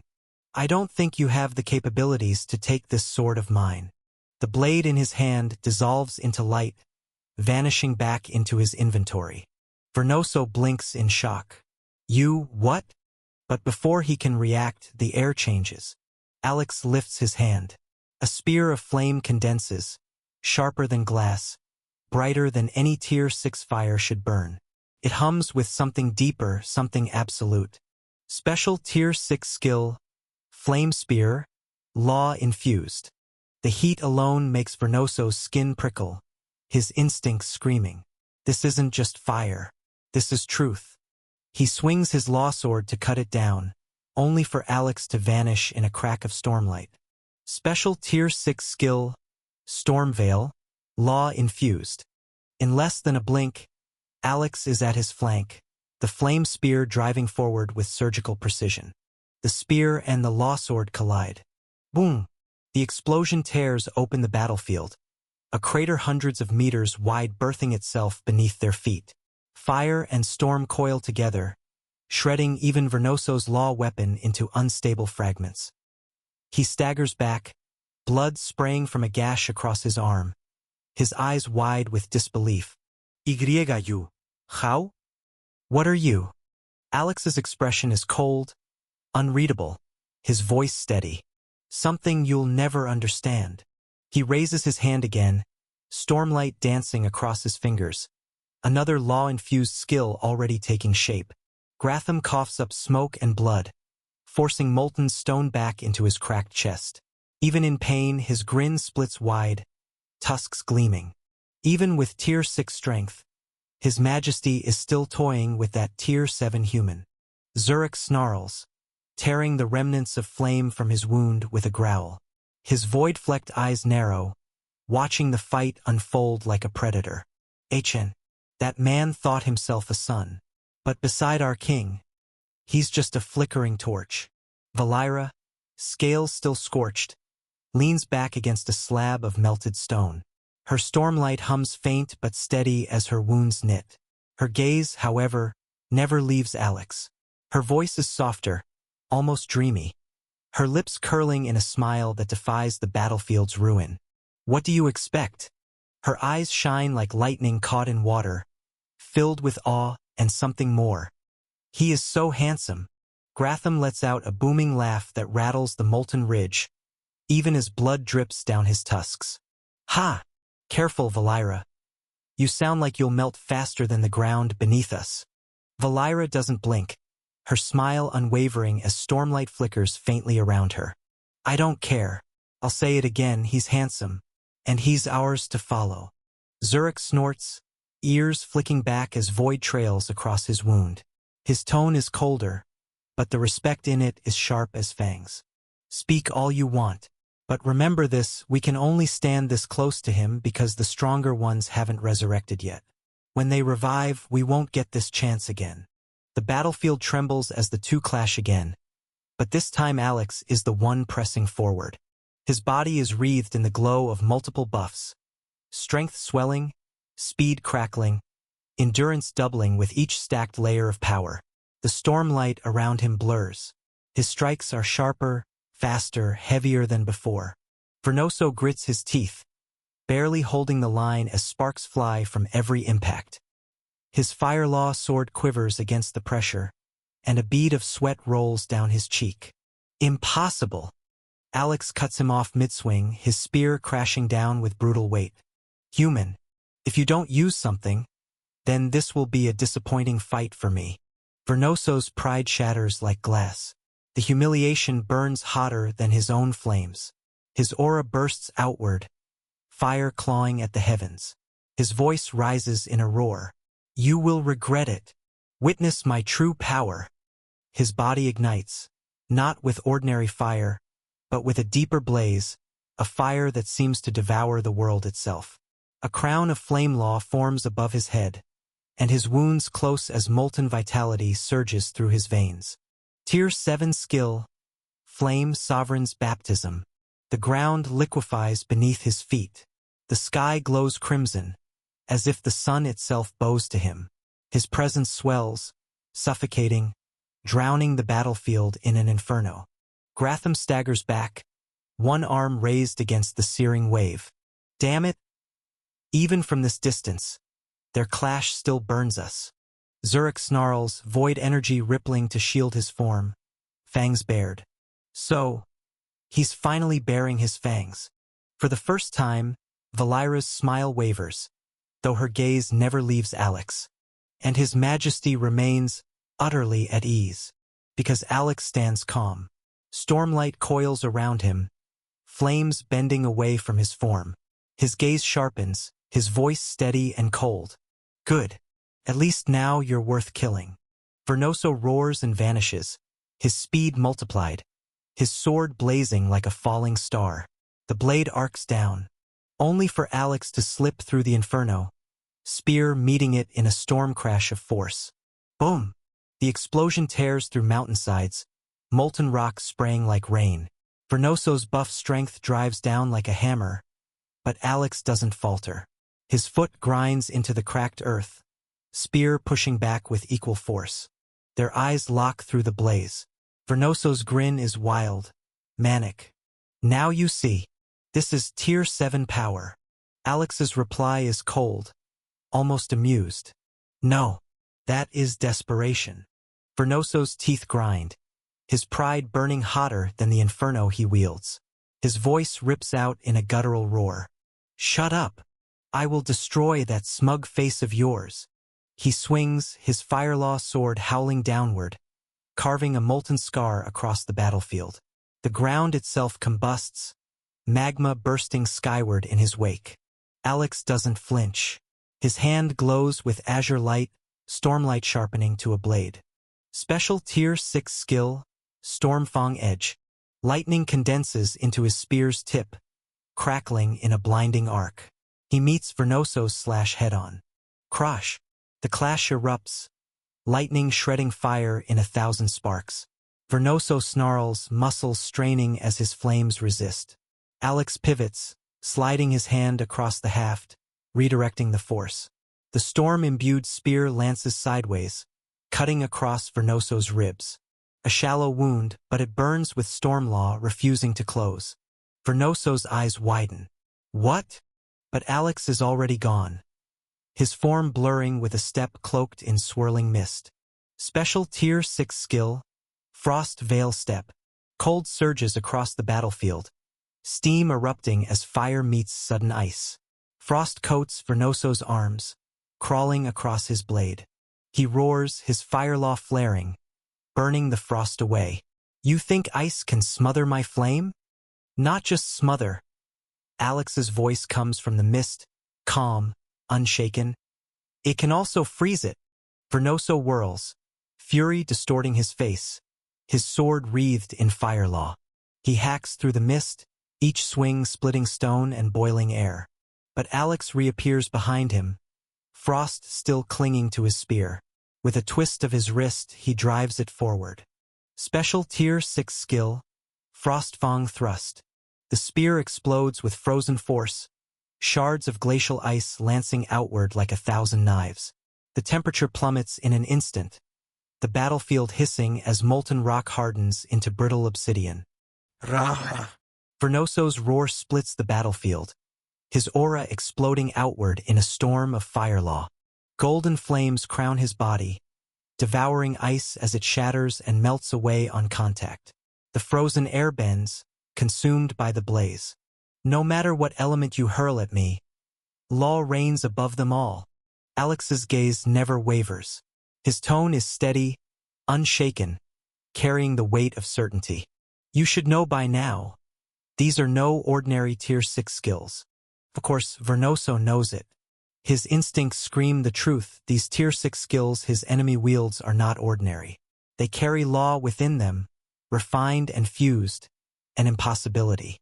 His mind reels, torn between disbelief and terror. How can Tier 6 carry law? The thought claws at his pride, burning worse than the wounds lacing his body. And the worst part? This man, this monster, is hurling them at him like they're nothing more than cabbages tossed in a market square. Vernoso's jaw tightens. His strikes grow wilder, more frantic, fire law raging to keep the storm, the frost, the crushing weight of Alex's attacks at bay. His teeth grind until blood fills his mouth. This can't be real. Alex's spear whistles through the air, crashing down. Each blow feels inevitable, like the hammer of judgment itself. Sparks and embers spray with every clash, the battlefield splitting and melting beneath them. Vernoso shouted, aura blazing. I carry the sovereignty of flame itself. My fire law devours all. He swings with enough force to split the earth, molten fire ripping open the ground. But Alex slides through it, stormlight coiling around his form. His spear lashes like lightning, piercing Vernoso's guard. But Alex slides through it, stormlight coiling around his form. His spear lashes like lightning, piercing Vernoso's guard. A searing gash cuts across Vernoso's chest, small, but law-forged. The wound refuses to close. His eyes widen, panic bleeding through his fury. And no, even my flame law. Vernoso staggers back, gripping his sword tighter, body trembling under the storm pressing down on him. The suffocating truth gnaws at his heart. He's losing. Every swing drains him further. Every exchange leaves another wound that refuses to heal.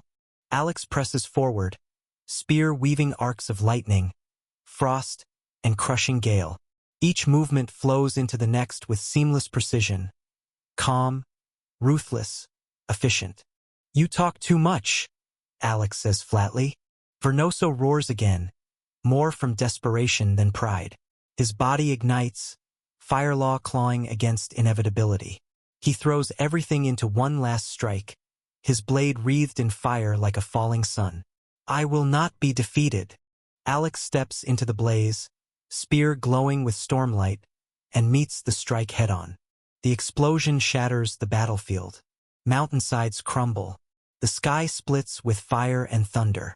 When the explosion finally subsides, the battlefield is a ruin of molten trenches and jagged obsidian ridges. Smoke coils upward, blotting the stars. But Vernoso is nowhere to be seen. In the distance, a streak of flame cuts across the sky.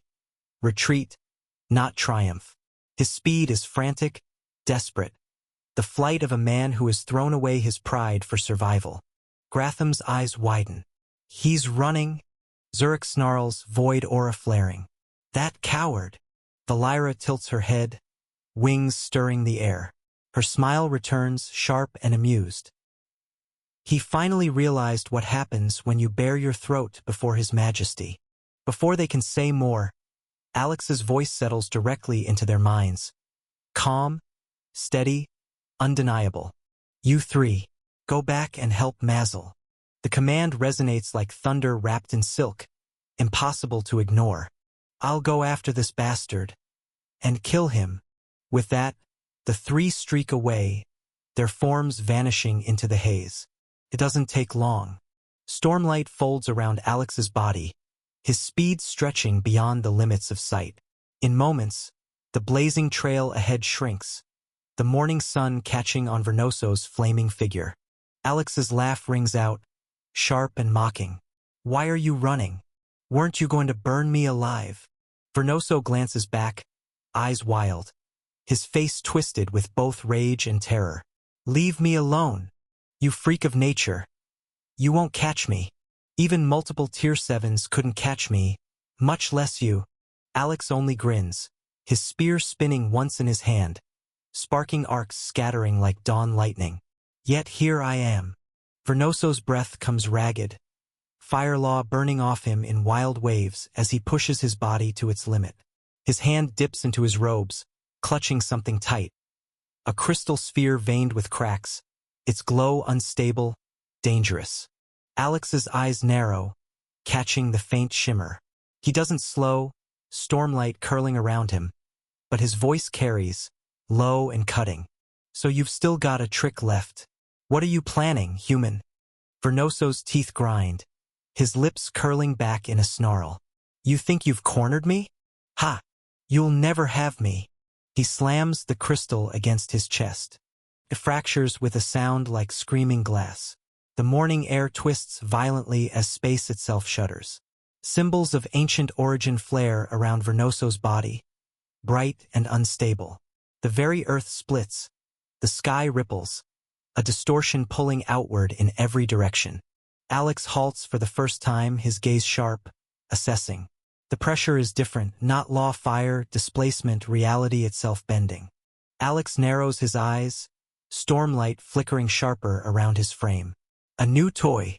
Vernoso's face twists into a manic grin, teeth bared as the crystal sinks deeper into his chest, fusing with his flesh. Ha ha!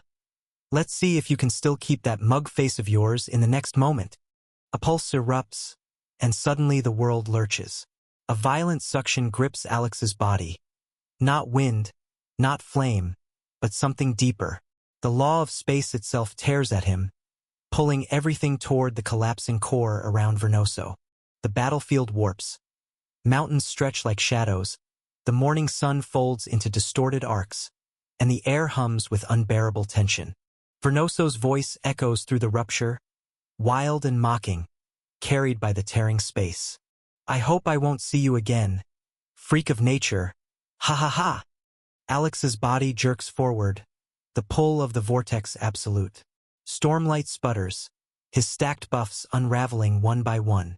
Lightning gutters, frost fades. Even his storm aura bleeds away as if being devoured by the tunnel. The next moment, darkness. Alex is hurled into a spiraling void, a tunnel of fractured mirrors and broken stars. His body compresses, stretched, crushed, and freed in rapid succession. Pressure gnaws at his bones, claws at his skin, and seeks to unmake his essence.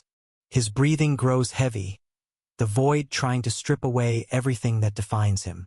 TCH. Alex steadies his grip on his spear, eyes flashing with cold light. That thing, it must be an item that tears open space itself. A teleportation artifact. The void shrieks around him. His buffs continue to dissolve. Yet his expression doesn't break. Calm, focused, decisive. With a thought, he pulls open his system inventory. His hand closes around a cold, silver talisman etched with lines of shifting runes. The moment it touches his palm, it vibrates with quiet power.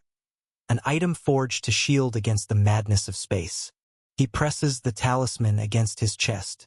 It flares instantly, a dome of translucent light wrapping his body, pushing back the gnawing void energy.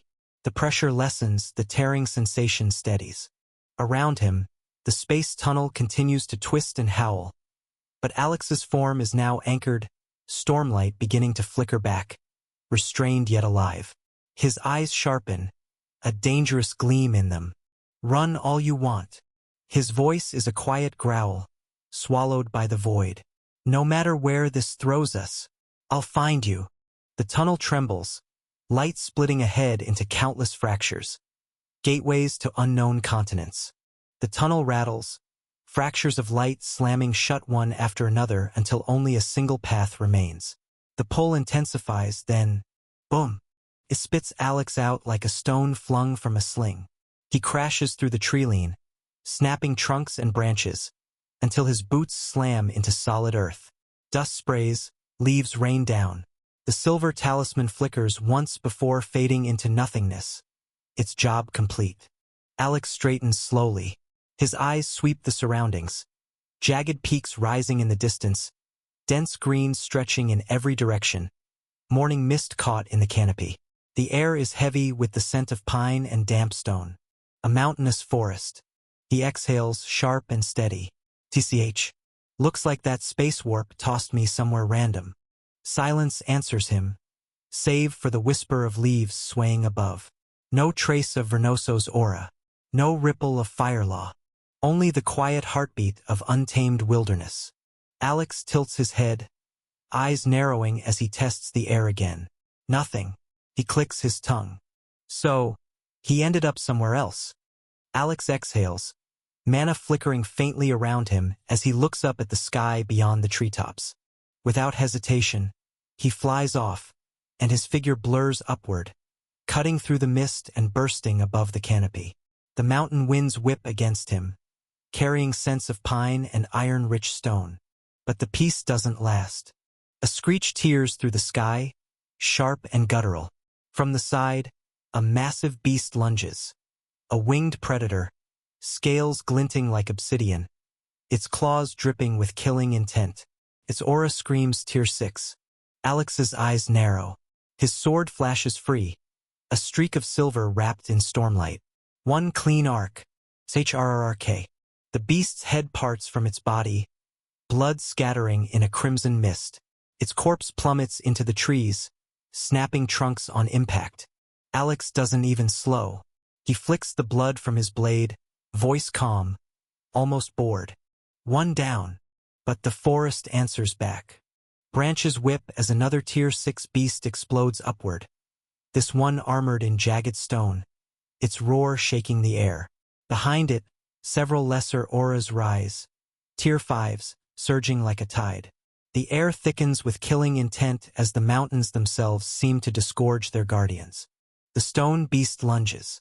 Alex twists midair, his blade carving downward in a stormlit arc. Boom! The slash cleaves through its neck, stormlight tearing through its body. It crashes into the canopy, sending a shockwave through the forest below.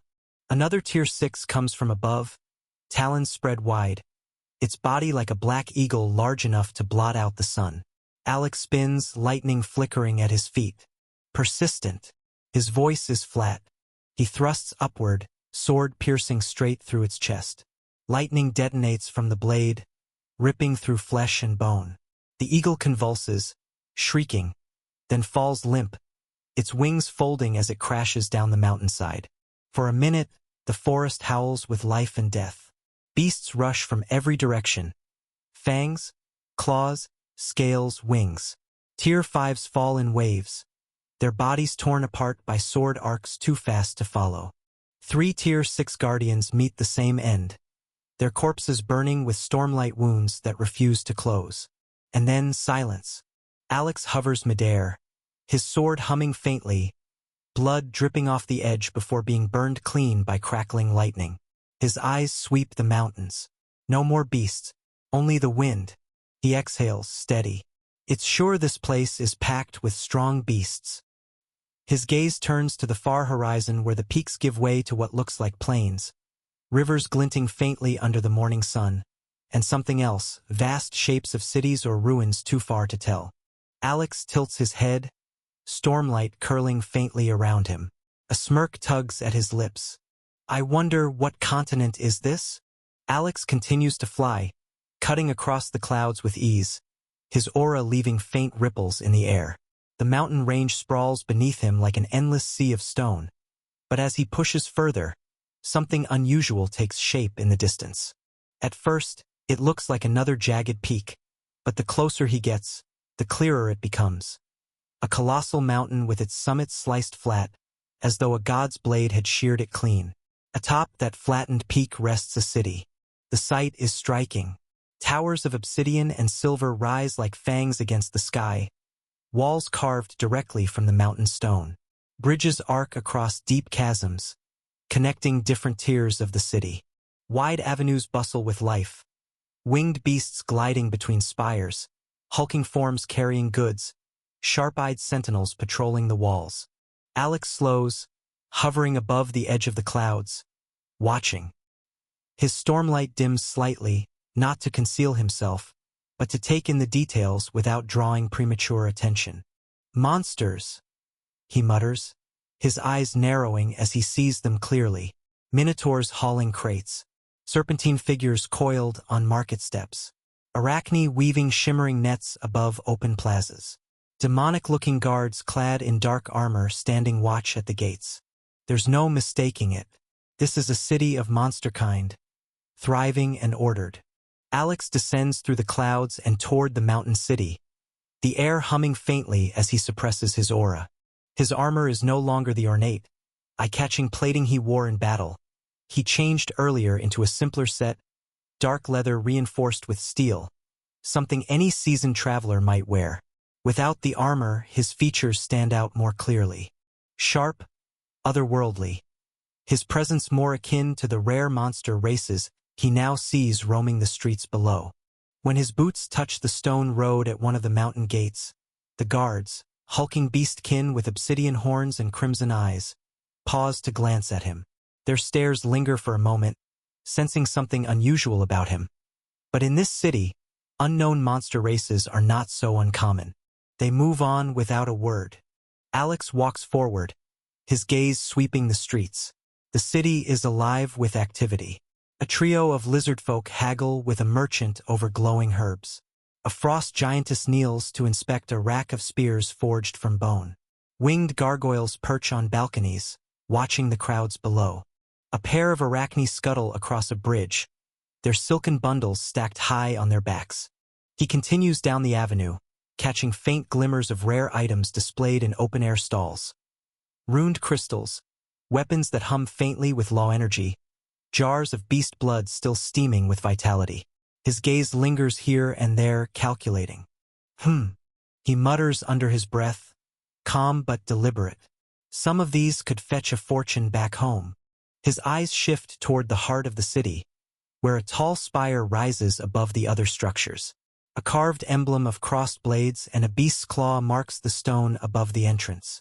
The building buzzes with noise, voices, laughter, the clang of weapons being set down. Alex's steps slow, and he exhales softly. The Adventurers Guild. His tone is measured, but intent sharpens in his gaze. If I want information fast, that's the place. He resumes walking, blending easily into the flow of monsterkind around him. A troll in heavy furs bumps past, grumbling in a guttural tongue. A winged woman with feathers of molten gold gives him a sidelong look, curious, before moving on. Alex ignores the glances. He's used to them. His hand brushes the hilt of his sword absently as he passes another market row, his eyes briefly catching on a blade forged of dark steel, etched with runes that pulse faintly red. He pauses, studying it for a heartbeat. Not bad, he murmurs, tilting his head slightly. He moves on, boots striking stone with steady rhythm. The guild grows closer, its noise swelling louder, the scent of blood, ale, and burning incense thick in the air. The heavy doors groan as Alex pushes them open, the guild's atmosphere crashing into him like a wave, boisterous laughter, mugs clanking, the deep rumble of monster-kind voices. Dozens of eyes flick his way, but most quickly return to their drinks and talks. Alex walks straight to the front desk where a woman waits, her skin a shade of pale lilac, horns curling delicately from her temples, her smile polished but sharp. "What can I do for you, sir?" she asks, voice melodic yet businesslike. "I'm here to upgrade my rank," Alex says flatly, resting his hand on the desk. Her eyes brighten slightly, though her smile doesn't change. "And what rank are you currently holding?" "Adamantine," he answers. She blinks, then tilts her head curiously. "Oh, that's already impressive. For a monster of your unique bloodline," she adds carefully, scanning his features. "But to apply for diamond rank, I'll need to confirm your tier." She reaches beneath the counter, placing a crystalline orb on the desk. It hums faintly with law energy. "If you would, place your hand here." Alex does so. The crystal glows bright, streaks of lightning flickering inside before settling. The receptionist studies it, her eyes widening slightly. Tier 6, remarkable. But her gaze narrows. "This is fresh. You've just broken through, haven't you?" Alex doesn't flinch. "And," she exhales, leaning forward on the desk. "Sir, the test for diamond rank isn't something you can take lightly. It's designed for seasoned Tier 6 adventurers. Even with your breakthrough, I strongly recommend you form a party. Going alone is reckless." "I'll manage." Alex's tone is even, his eyes steady on hers. But she frowns, stubbornness flashing in her gaze. I've seen too many overconfident warriors thrown into that trial only to come back in pieces, or not at all. I won't stand by and let another one throw his life away. He exhales through his nose, almost amused. Fine. Recommend me a group. Her smile softens, though her eyes still study him with sharpness. Good. There are a few capable parties in the city. I'll fetch their files for you. She steps away, heels clicking against the polished stone floor. As she disappears into the back, Alex rests one hand on the counter, his gaze sweeping across the rowdy hall of monsters drinking, boasting, and arguing. His voice is low, meant only for himself. The woman returns after a few minutes, a bundle of parchment in her hands. She sets them neatly on the desk before looking back at Alex with her same polished smile. Before we continue, my name is Boo, she says, tilting her head slightly. It's only proper you know who's helping you. I'm Alex, he replies simply. Boo nods, satisfied, then her expression sharpens just a touch. By the way, you do have the money to commission them, right? Alex rests an elbow on the counter. I have gold coins. Boo blinks, her smile slipping into mild surprise. Gold coins? Really? Alex raises an eyebrow. You don't use gold coins? She shakes her head quickly. We do, but most adventurers, especially the higher-ranked ones, prefer mana stones. They're easier to trade, lighter to carry, and let's just say no one ever argues about the purity of a mana stone. Alex leans back slightly. Well, I have mana stones too, so it shouldn't be a problem. Boo exhales, relieved. Good. That will make things smoother. She spreads the parchments across the counter, tapping the first one with a neatly manicured claw. All right, the first group I'd recommend is called Iron Group. Mostly beastkin, very disciplined, very professional. They've completed 6 diamond tier commissions without losing a single member. If you want steady reliability, they're the safest bet. Her hand shifts to the second parchment, a faint smile tugging at her lips. The second is Ashen Talons Group. They're not as polished as Iron Group, but they have a reputation for handling chaotic, high-risk jobs. Their leader is a harpy with a brutal combat style, and her team thrives on unpredictable fights. Riskier, yes, but effective. Finally, she taps the last parchment. Her expression sobers. And the third, the Dreadscar Group. They have a reputation, good and bad. Strong, yes, very strong. Every member is tier 6. But they're mercenaries at heart, not idealists. They'll get the job done, but they're known for being difficult to work with unless you can keep them in line. Alex studies the parchments quietly, his eyes narrowing slightly as he considers each choice. He taps a finger once against the Iron Group's sheet. This one, Iron Group, suits me best. Boo blinks, then gives a small approving nod. A wise choice, reliable, disciplined, and less likely to cause trouble. I'll send word to them. She sets the other parchments aside, tucking them neatly into a drawer. All right, she continues, folding her hands on the desk. But be warned, it may take some time for them to arrive. They're often out on assignments, so you might as well get something to eat while you wait. You won't be disappointed with the food here, I promise. Alex hums, then tilts his head slightly. I'll do that, but first, tell me, is there a way to hear about what's happening across this continent? Recent events, conflicts, that sort of thing. Boo's brows rise, and for a moment her composure slips. She thought, that's an unusual question. Alex's gaze doesn't waver. She exhales softly, then gestures to a nearby stall across the guild hall where a squat, four-armed troll is selling glowing trinkets and odd devices. One of them, a crystal sphere mounted on a clawed stand, flickers faintly, projecting shifting images in the air above it. That's what you're looking for, Boo explains. A news crystal. Feed it mana, and it will project the latest reports gathered from across the continent, like a holographic image, if you will. The guild keeps them updated daily.